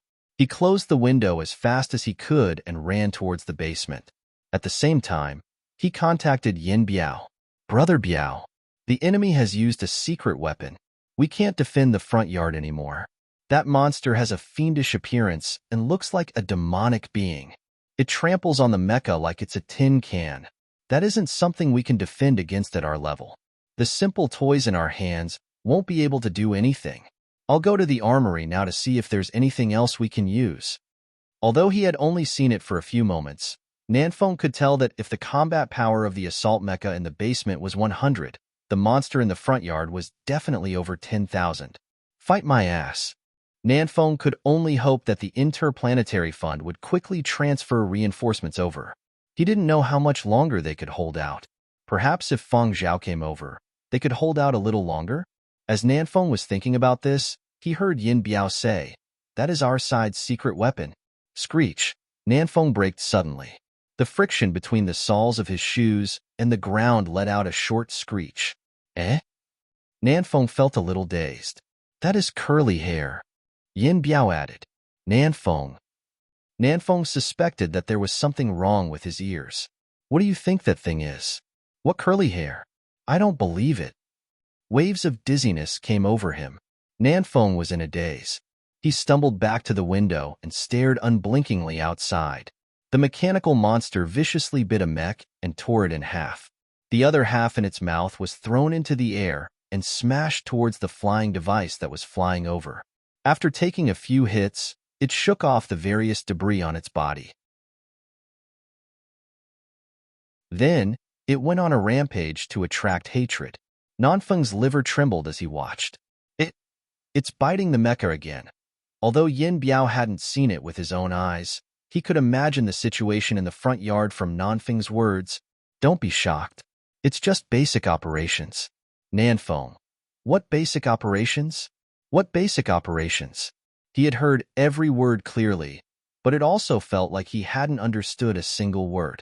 In his chaotic thoughts, something seemed to shatter with a crack.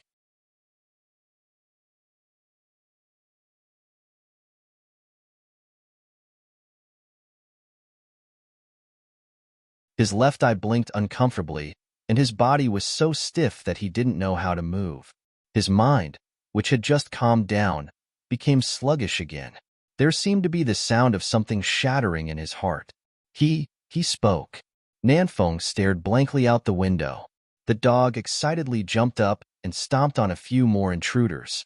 Look, I did a meritorious deed. Another one caught. Ow. Then, he dragged a heavy mecha around like it was a piece of junk. The mech that had been bitten clattered against the ground as the dog ran. Along the way, parts of the mech were sent flying, and sparks mixed with black smoke were constantly emitted. Nanfeng, his soul was in an out-of-body state. At this moment, he suddenly recalled what he had said to Curly Hair not too long ago. Boss will be happy if Curly Hair does a meritorious deed. There will even be rewards. Bite one if you find one. Bite two if you see two. Bite as many as you can. I will take responsibility if anything happens. Nanfeng wished he could turn back time or teleport back to his past self and wake him up. Who asked you to fucking spout nonsense? Curly Hair, who was in high spirits from his meritorious deed, simply didn't know Nanfeng's current dilemma. He firmly remembered Nanfeng's words of, make up for mistakes with meritorious deeds. His thinking was simple. Meritorious deeds also needed witnesses. If the surveillance cameras were broken, who could testify for him? Fang Zhao was in the backyard, and Yin Biao and Zui Yu were on the other two sides. There were no acquaintances here to testify for him.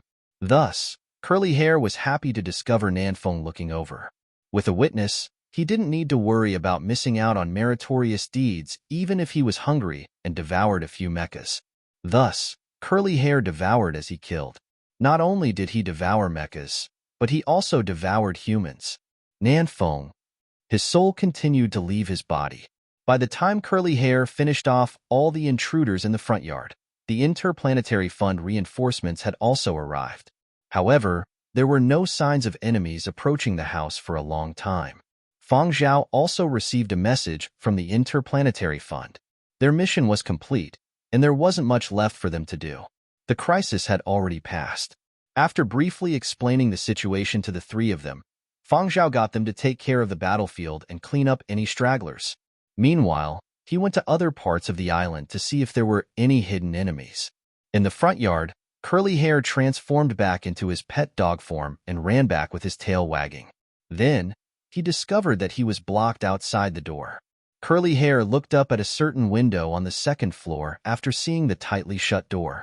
His eyes were filled with resentment and indignation. Open the door. Oh, wah. Nanfeng came down the stairs in a sorry state.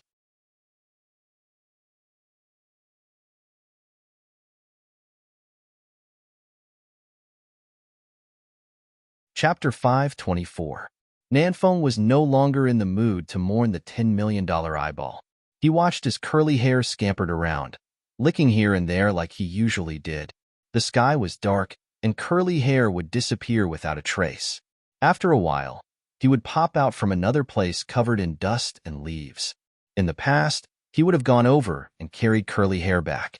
But now, he didn't dare go over. He didn't even dare shout. He could only ask Yin Biao, "What is Curly Hair doing?" Nanfeng asked. Yin Biao glanced over at Curly Hair. Didn't boss say to clean up the battlefield? Curly Hair is sniffing around to see if there are any bombs. Bombs? Nanfeng jumped up in shock. Isn't the security system able to detect them? Just in case. If the other party tampered with them, they might not be able to detect everything. Besides flammable and explosive items, there are also other dangerous chemicals, radioactive substances, and so on. Curly Hair also served in the spaceport inspection team before and received a military medal. He is very sensitive to the smell of dangerous substances. No, that's not how you put it. Is it reliable for him to search by himself? Also, what do we do if he discovers dangerous items? I don't even see an explosion-proof barrel. Don't just stand there. Get moving. Do you have any detectors or the like? I can help too. Nanfeng was about to rush into the house to look for equipment when he heard Yin Biao say, "Boss said." Nanfeng stopped in his tracks and turned his head stiffly. What did Boss say? Boss said to leave it to Curly Hair to handle. Yin Biao shifted his gaze to Curly Hair's actions. His expression turned serious as he pointed over. He found something. Nanfeng also looked over. He saw Curly Hair pick up a badly deformed mecha and toss it to the side. His mouth suddenly widened to an exaggerated size and swallowed the object under the mecha. Following that, the sound of intestines squirming could be heard. Then, Curly Hair burped and farted loudly. The smell of gunpowder wafted through the air. Nanfeng, Yin Biao said calmly, "Oh, it's a bomb." Nanfeng. He sat down stiffly, his face pale and his eyes blank. This scene seems a little familiar. As expected of our family dog, worth close to 300 million. Even basking in the sun gives off a metallic luster. This is the first time I've seen dog fart with my own eyes. As expected of a dog worth close to 300 million yuan. Whether it's a burp or a fart, the breath is so long. If I take a closer look, there's even the smell of gunpowder. Nanfeng was in a daze. How did I find the courage to stop that dog? Yin Biao patted Nanfeng's shoulder. Therefore, just leave this to Curly Hair. It's safe and efficient. We just need to deal with some miscellaneous items, or find someone who's still breathing and shoot them. Nanfeng. While Nanfeng was struggling to reorganize his worldview, Fang Zhao was walking through the forest on the small island, dealing with the hidden intruders. In the war between the Interplanetary Fund and Tomorrow's Empire, the main battlefield wasn't here. Instead, it was on an unnoticed planet. The target of the people who attacked the island today was Little Bear.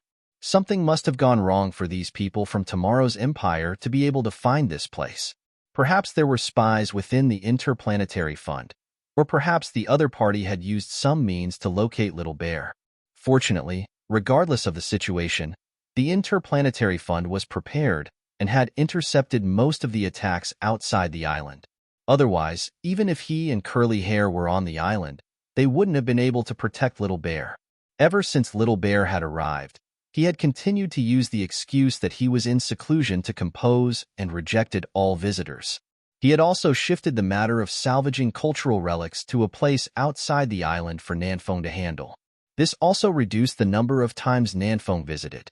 Today, Nanfeng had bumped into one. Fang Zhao raised his gun and finished off the people hiding behind the bushes before continuing his search. Fang Zhao didn't need to look. He could accurately locate every hidden enemy just by hearing. Their breathing, heartbeats, and even the tiniest sounds couldn't escape his ears. The darkness of the night didn't affect him at all. Although explosions could still be heard in the distance, it was already quiet enough for Fang Zhao. During the period of destruction, chaos was the norm. Somewhere, one of them used the rocks and plants as cover to hide himself. Not only was he concealing his presence, but he was also concealing his scent. He was one of the ringleaders in today's mission to attack the island. In their plan, they would spare no expense to break through the Interplanetary Fund's encirclement and capture Little Bear. They would definitely be able to do it within half an hour. But the reality was that half an hour had passed, and they hadn't even gotten close to that building. They had already lost contact with most of the people attacking the island. There were so many mechas in the front yard, but none of them could be contacted. He suspected that the information he had received was wrong, and that this was a trap set up by the Interplanetary Fund. He wasn't sure about the situation in the front yard, but in the backyard, the person who had brought them the shadow of death was too strange. There was no hesitation or warning. It was hard to tell who he was aiming at next. One shot after another, logically speaking, there was no time to aim. He didn't even have time to catch his breath. At first glance, it looked like he was shooting randomly. But the reality was that every shot had a person collapsing. It was the kind that killed in one shot. If he hadn't retreated quickly, he probably wouldn't have been able to survive. However, based on the blurry image that had been transmitted, was that Fang Zhao? In the past, he had felt that Fang Zhao had been overpraised. Music aside, No matter how good he was at gaming or how godly his operation was, it was just a game. Even if he had a military background, there was no need to take it to heart. But the experience just now had refreshed his understanding. Also, didn't the outside world say that Feng Zhao was a good-natured person who treated others with tolerance and had a benevolent spirit? Benevolent, my ass. The world lied to me. You could say that he was a professional assassin or an experienced mercenary. Was this a fucking artistic youth? What kind of artistic youth could kill a bunch of people in one shot? No, there was another possibility. That person just now wasn't Feng Zhao at all. He recalled everything that had happened just now. It was as if every scene had been slowed down and zoomed in. Some fine details gradually became clearer. There was clearly only one person, but he had suppressed them from start to finish. He couldn't sense any intent or killing intent. Looking at the way he had kicked the mecha, it was very likely that he had some kinetic exoskeleton technology that the Interplanetary Fund hadn't made public yet. Or perhaps it was some sort of biological modification technology. He had reason to suspect that the person just now wasn't Feng Zhao but a killing machine groomed by the Interplanetary Fund. Was it Feng Zhao or not? His eyebrows were almost knitted together. Then, his expression suddenly froze. A pair of feet stopped not far from him. He could feel a gaze that was as sharp as a knife landing on his body. Cold air rose from his feet as cold sweat dripped down his back. He raised his head and looked at the person standing not far away. The silhouette of the person in the night was blurry, but following the explosion in the distance, he clearly saw the other party's appearance and met that pair of ice-cold eyes. It was a face that he often saw on screen, but at this moment, it felt unfamiliar. He carefully observed every part of Feng Zhao's body for any abnormalities, especially his face. This face was indeed Feng Zhao's face. This face appeared in advertisements and publicity on various continents every day. He was too famous, so it wasn't impossible to not remember him. Even when the lively Feng Zhao on the screen wasn't smiling, his eyes carried a kind of peace and tolerance. The celebrity Feng Zhao that was known to the masses shouldn't be like this. But at this moment, he wished that the person before him was Feng Zhao, that genius composer of the music world. That way, he would still have a sliver of a chance at survival. After all, musicians always had their emotions run ahead of their rationality, so it was easier for them to be affected. As he thought this, a thought flashed through his mind. Don't shoot. He tossed the gun in his hand to the side and raised both hands. You can't kill me. Do you know who I am? He bellowed. Feng Zhao looked at him. He gritted his teeth. I am a descendant of the period of destruction's Feng Zhao. Bang. What he got in response was a bullet. The hand that had been about to reach the dagger in his sleeve drooped down powerlessly. Even in death, he still couldn't understand what the Interplanetary Fund had promised Feng Zhao. Why didn't Feng Zhao have the slightest bit of hesitation when firing his gun? Didn't they all say that musicians were emotional? Feng Zhao had also acted as the Feng Zhao in Founding Era. Hearing the period of destruction Feng Zhao should have some fluctuations, right?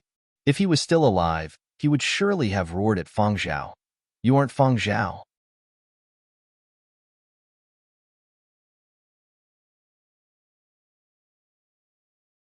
Chapter 525. Many people thought that Feng Zhao was a good-natured person who treated others with tolerance and had never seen him lose his temper. However, no one knew that he was a figure of the same generation as the founding era's great generals. He couldn't possibly be soft-hearted. After checking the rest of the island, Feng Zhao returned to his residence. The iciness in his eyes gradually receded and was replaced by tolerance and peace. The cannon fire in the distance also gradually subsided. This battle had ended as quickly as it had started. After everything had calmed down, Feng Zhao contacted the Interplanetary Fund's medical team and got Zuiyu, Yin Biao, and Nanfeng to get their wounds examined and treated. Yin Biao and Zuiyu had been injured while guarding the house. Nanfeng didn't have any injuries, but he had a problem with his eyes. His artificial left eye had malfunctioned, so the medical team had given him a temporary replacement. However, even this temporary replacement cost hundreds of thousands of dollars. Nanfeng wouldn't have been willing to use it himself. Fortunately, This was considered a work injury, and the Interplanetary Fund would reimburse it. In order to replace the mosaic eyeball, Nanfeng had even specially placed it in a box. It had cost over $10 million. He had originally thought he could use it until he was old, but now that it was broken, it could only be sold as scrap. It wouldn't fetch much, so Nanfeng didn't plan on selling it. He kept it as a souvenir. By the time dawn broke, the surface of the sea around the island had been cleaned up. The Interplanetary Fund personnel had started repairing the island. The combatants hadn't retreated. They would continue guarding the island until Little Bear left. Fang Zhao let Yin Biao and Zui rest first before turning to Nanfeng. Follow me. Nanfeng followed Fang Zhao to the study nervously. I originally didn't want you to know all this, Fang Zhao said. I know you have your career plans. If you choose to leave, not knowing anything is the best for you. Nanfeng had originally been a little resentful, but now that he heard Fang Zhao say this, he understood. The more one knew, the more dangerous it would be. If one wanted to stay in the entertainment circles and be a pure entertainment agent, not knowing these secrets would be the easiest and most carefree way. But now, he knew and had seen it with his own eyes. He could only say that his luck was terrible. If he had come during the day and left before dark, he wouldn't have known anything. Fang Zhao looked at him and continued, There are 2 contracts here. You can consider which one to choose. Before you decide, you can't leave the island. I understand. Nanfeng's eyes were red and his voice was a little hoarse. Boss, I know you're doing this for my own good. I'll consider it seriously. Nanfeng took the 2 contracts back to his room and read them carefully. These 2 contracts gave Nanfeng 2 choices. He could only choose one of them. The other was to give him a portion of the compensation for mental distress and work-related injury. The mental damage fee was understandable. Just one night was too much of a mental blow, and it might even leave a psychological scar. As for the compensation, it was to buy a better artificial left eye for Nanfeng, the kind that could be used until old age. It wouldn't be inferior to his previous everlasting color-changing eye. Nanfeng was moved to tears when he saw the amount written on the contract. He wiped his snot and flipped open the second contract. Nanfeng blinked a few times and abruptly leaned forward to read every word carefully, fearing that he was mistaken. Manager? I can become a permanent employee? Nanfeng was both excited and conflicted. Did he take the money and sign the confidentiality agreement before leaving? Or should he sign an agent contract directly? In his dilemma, Nanfeng opened the electronic document he had saved and read the contents silently for a while before deleting it. Regardless of which option he chose, there was no need for it anymore.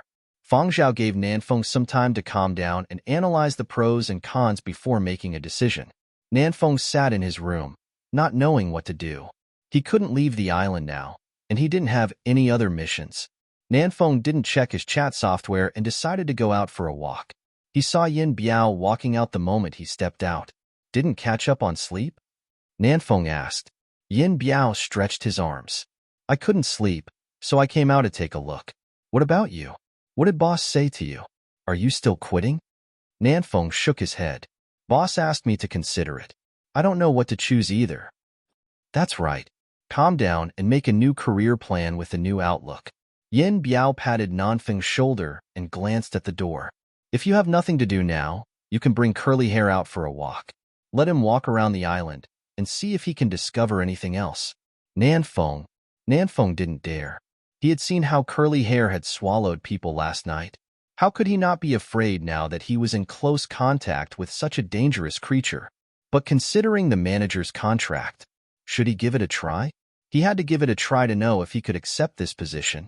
If he could endure the pressure of walking a dog, then it wouldn't be a problem. If he couldn't, then he could only choose the first contract, sign the contract, and leave. Curly Hair was just about to run out when Nanfeng decided to come out. Fang Zhao let Curly Hair search the periphery of the island once more before returning to his room to play games. Nanfeng stepped forward to stop Curly Hair. He took a deep breath and mustered up his courage. Curly Hair. I'll go with you. Curly Hair thought for a bit. Nanfeng could still be a witness if he really discovered anything. All right, but you have to run faster. Nanfeng glanced at the cabinet by the door out of habit at the thought of walking a dog. There are interplanetary fund personnel at the edge of the island. If we need a leash. Nanfeng realized he had just said something stupid. If Curly Hair really wanted to bite someone, how could this thin rope hold him back? He could even chew through mechas, let alone a thin rope. What use was it? Nanfeng had never felt that the rope was so thin and fragile as he looked at the leash in the cabinet. Faster! Nanfeng! Curly Hair urged from outside. Coming! Nanfeng couldn't care less about the leash anymore. He quickly ran out. He had to keep an eye on Curly Hair and prevent him from biting anyone. Thus, Curly Hair jogged in front while Nanfeng followed behind. Nanfeng was curious as he watched Curly Hair. How did such a small dog become such a huge mechanical monster? An extraterrestrial breed? Or a product of the Interplanetary Fund's research? No. If it was the Interplanetary Fund's research, then this wouldn't be the only one. Furthermore, long before Feng Zhao had become famous, he had already had this dog. Was that an unknown extraterrestrial creature? The terrifying image of the huge mechanical dog stomping on a mecha flashed through Nanfeng's mind. He recalled some things that he hadn't noticed in the past. Back when Feng Zhao had moved to his new home, he had bought an alloy chair that was said to be able to easily support the weight of an elephant for Feng Zhao. However, that chair had been flattened into a pancake a few days later. Nanfeng hadn't thought much about it then, but now it seemed like it had probably been trampled on by this dog. Curly Hair searched along the way. When he met a team of Interplanetary Fund personnel in charge of repairing the island, Curly Hair immediately stuck out his tongue and acted like a tired dog.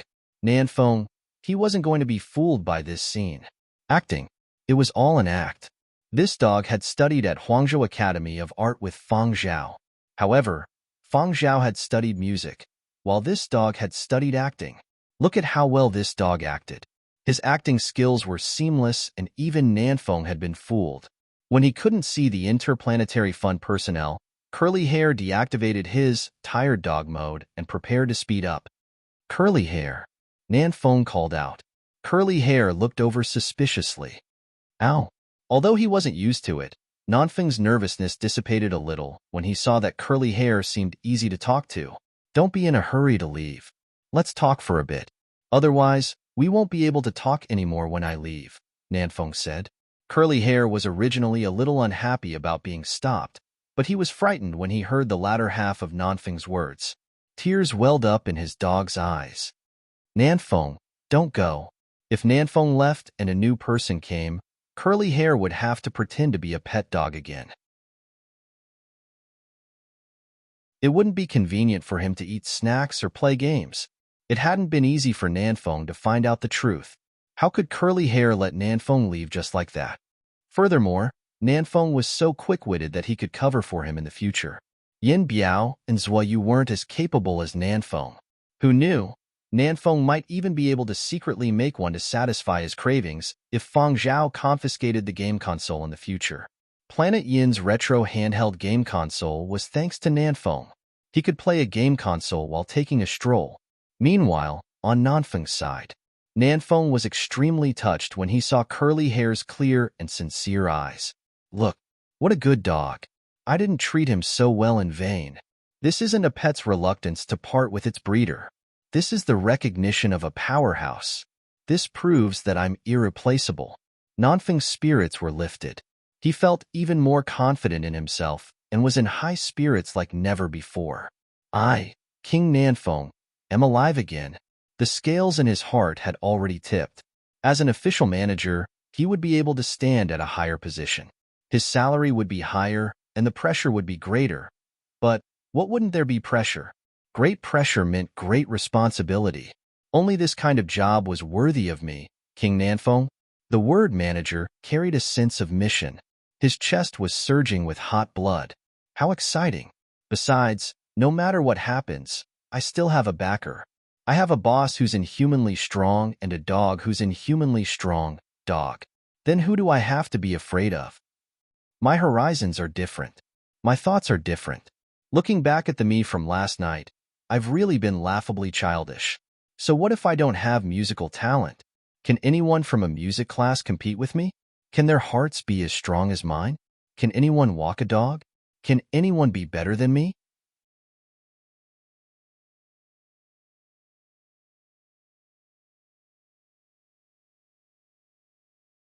Chapter 5:26.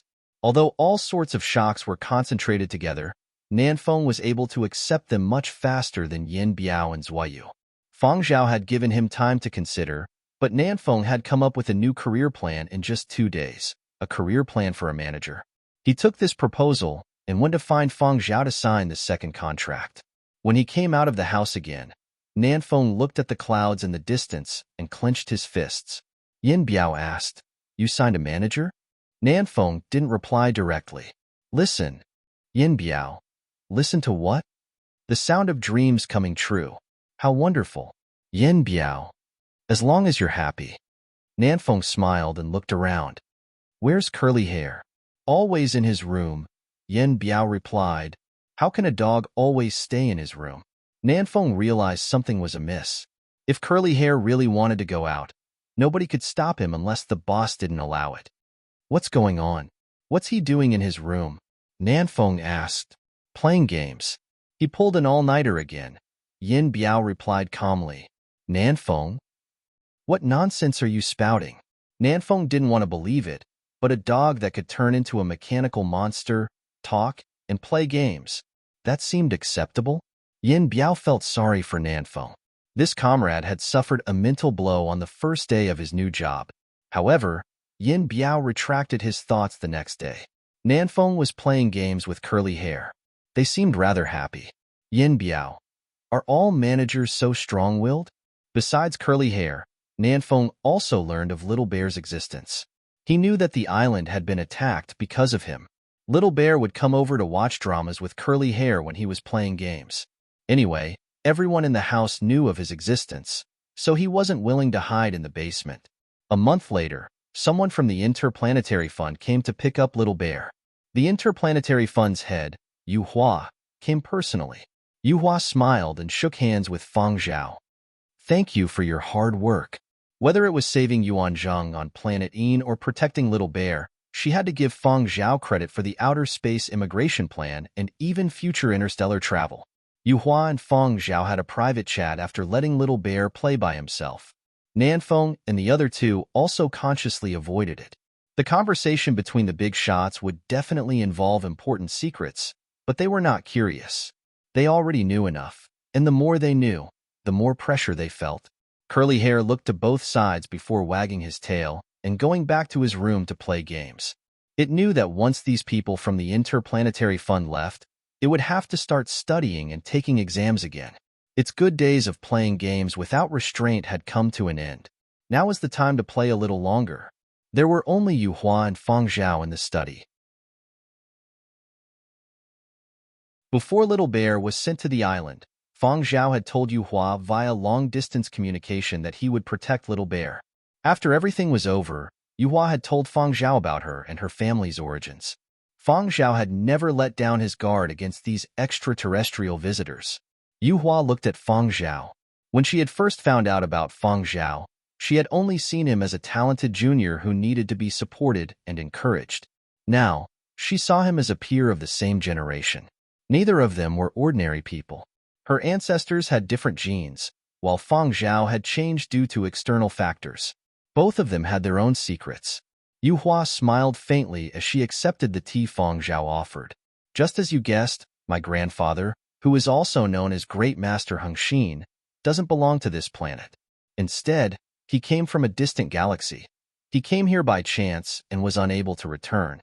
Thus, until his death, he devoted himself to interstellar navigation technology and even collaborated with the local military on everything from energy to warp engines.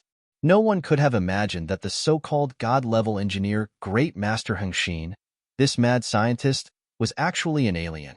He had conducted experiments until he was unable to return to this remote region. Thus, he had no choice but to collaborate with the natives here to develop space technology. There are also 7 super-intelligent robots that came with Grandfather. They are his assistants. They were different from the AI robots that the masses know of. Their intelligence was much higher, and you could directly treat them as another type of human. Little Bear was one of them.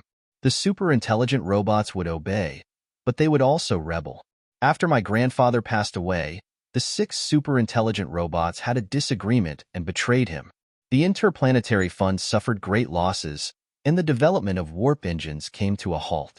Fortunately, we nurtured many talents and were able to support the project despite the lack of professional guidance. Although progress was slow, any progress was a good thing. That was until you discovered the Alcade. Of the 7 super-intelligent robots, only Little Bear was left. It was only because the Alcade had malfunctioned and could not be contacted that he survived. It was a blessing amidst the misfortune. Because of his return, the new generation of warp engines appeared, ahead of schedule by at least 20 years. Although the 6 super-intelligent robots were gone, their navigation cores were still there. Given the current level of technology, they still couldn't be manufactured. Tomorrow's Empire took advantage of the chaos to snatch one. They hid the core very well, and we had our misgivings. This was also the reason why the Interplanetary Fund didn't touch them. However, after Little Bear returned, it became much easier to find the core. Thus, this time, I snatched it back.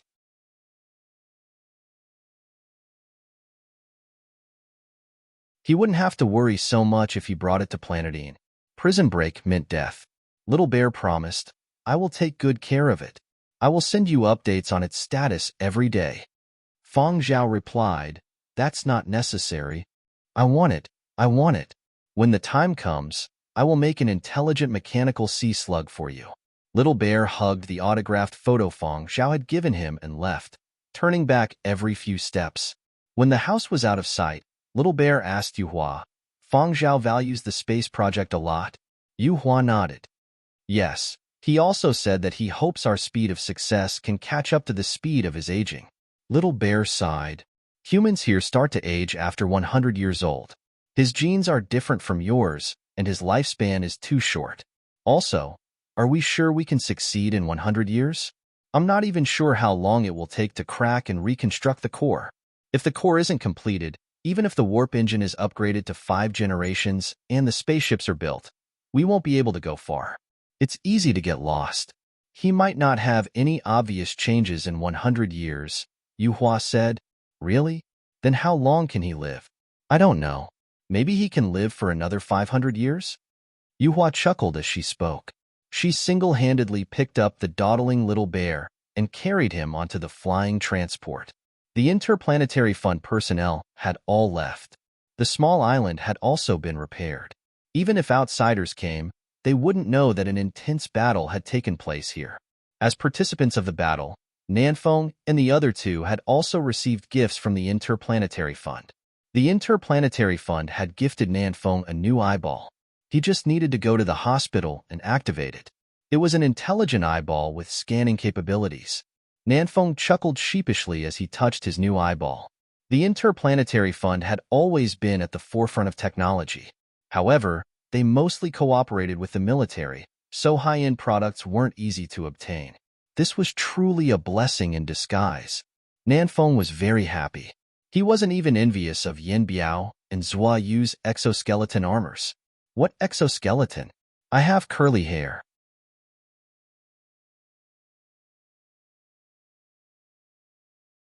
Chapter 527.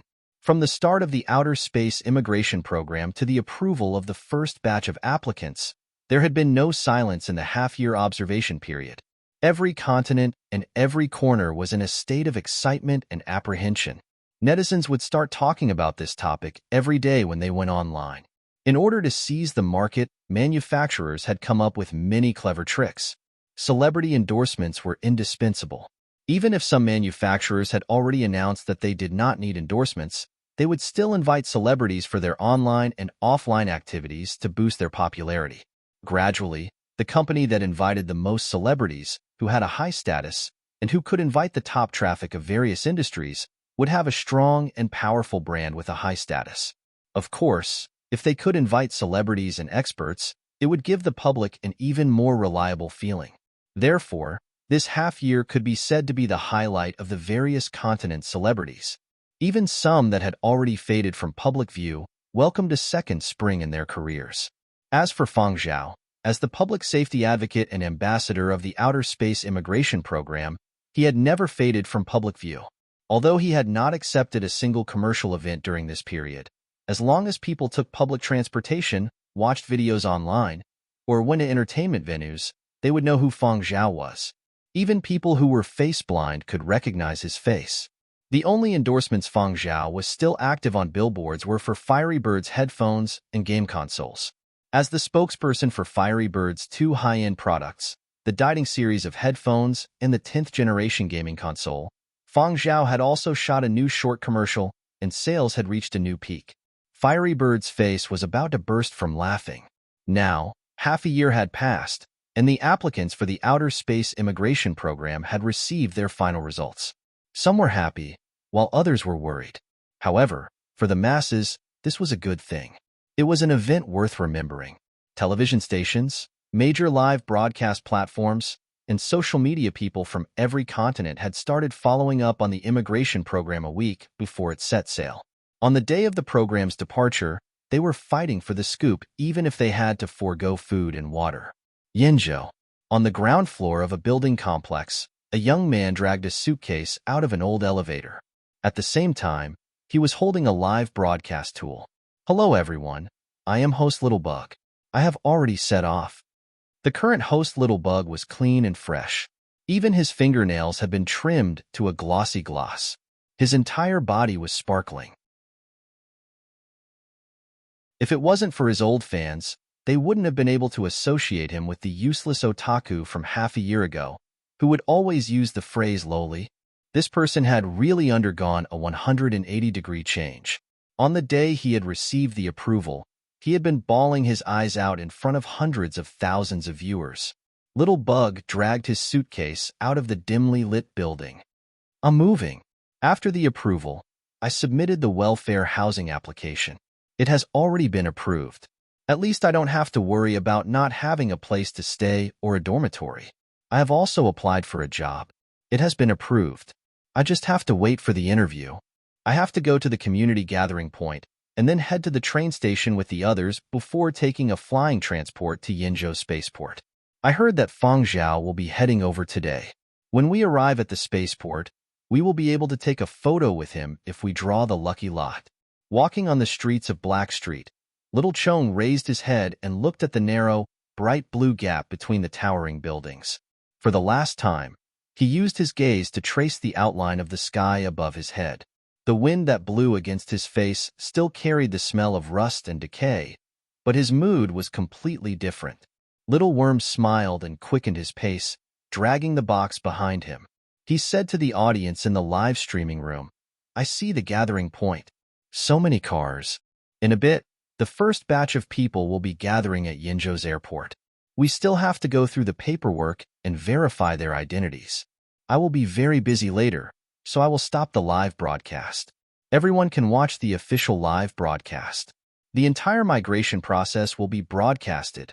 Well then, everyone, see you at home number 2.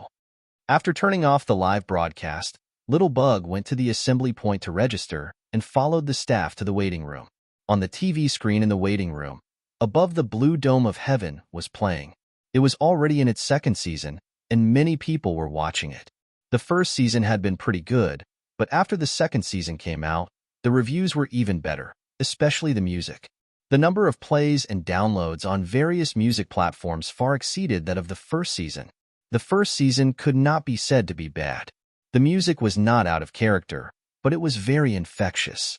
It left an impression in the short term, but it was not deep and would fade after a month.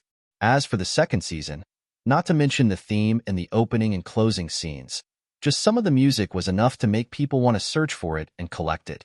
Little Bug's own playlist was filled with Feng Zhao's works, from old works to those that appeared in the latest season too. After waiting in the waiting room for a while, Little Bug was arranged to board the car.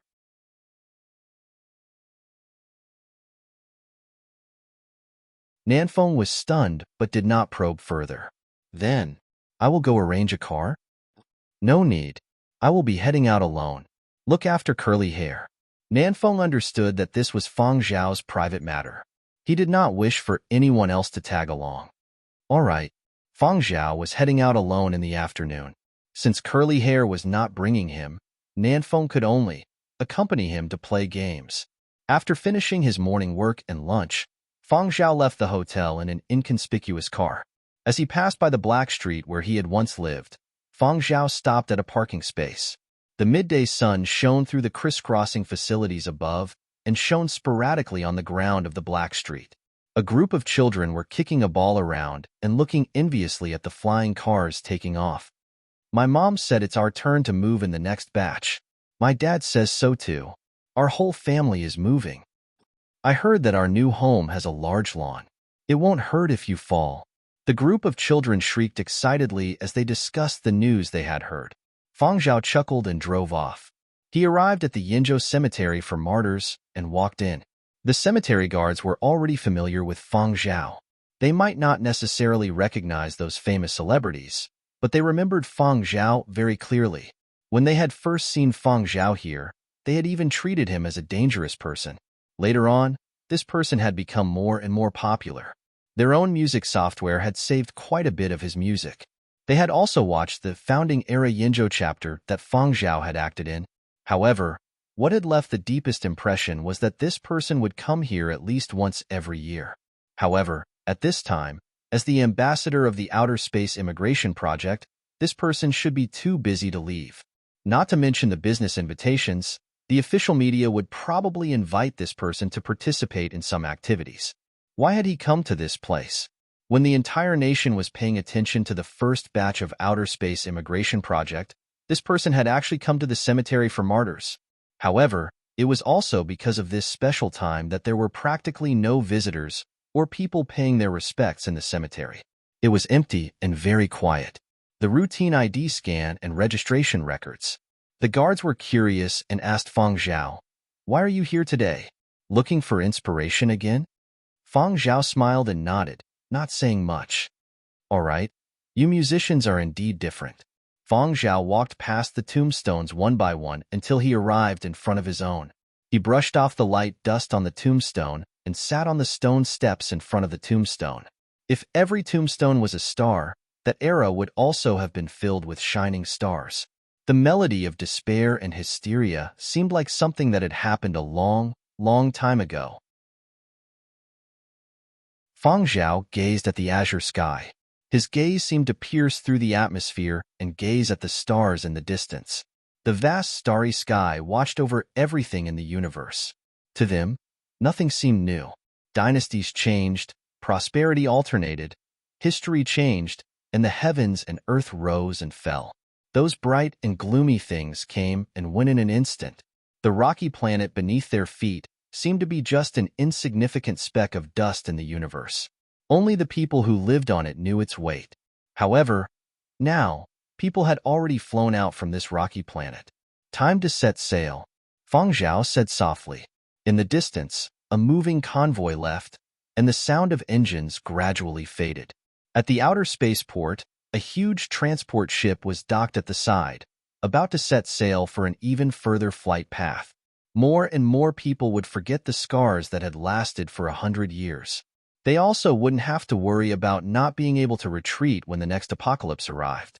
There might be a day in the future when everyone would forget this vital planet that had nurtured countless people.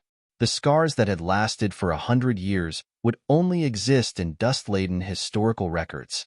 Perhaps in the distant future, to the people of that time, those 100 years would only be 100 years that could be summed up in one sentence. Perhaps there would still be people who would recall the resplendent stars of that era on a certain night when the stars were dim. However, the era that belonged to us had ultimately passed. What came from the past would also belong to the past. After sitting quietly for a while, Feng Zhao stood up and gazed at the rows of ashen tombstones that filled his field of vision before turning to leave. In a hotel room, Nanfeng was playing video games with curly hair. From time to time, he would glance at the electronic clock and shout in his heart, "Boss, hurry up and come back to change your style." You're tuning into the Romance Rendezvous YouTube channel. We're so grateful for your support, and don't forget to subscribe to join us on this incredible journey through captivating stories. Your generosity through donations truly makes a world of difference. as it's the primary source of revenue that allows me to expand and enhance this channel for you. Thank you from the bottom of my heart for being a part of this adventure.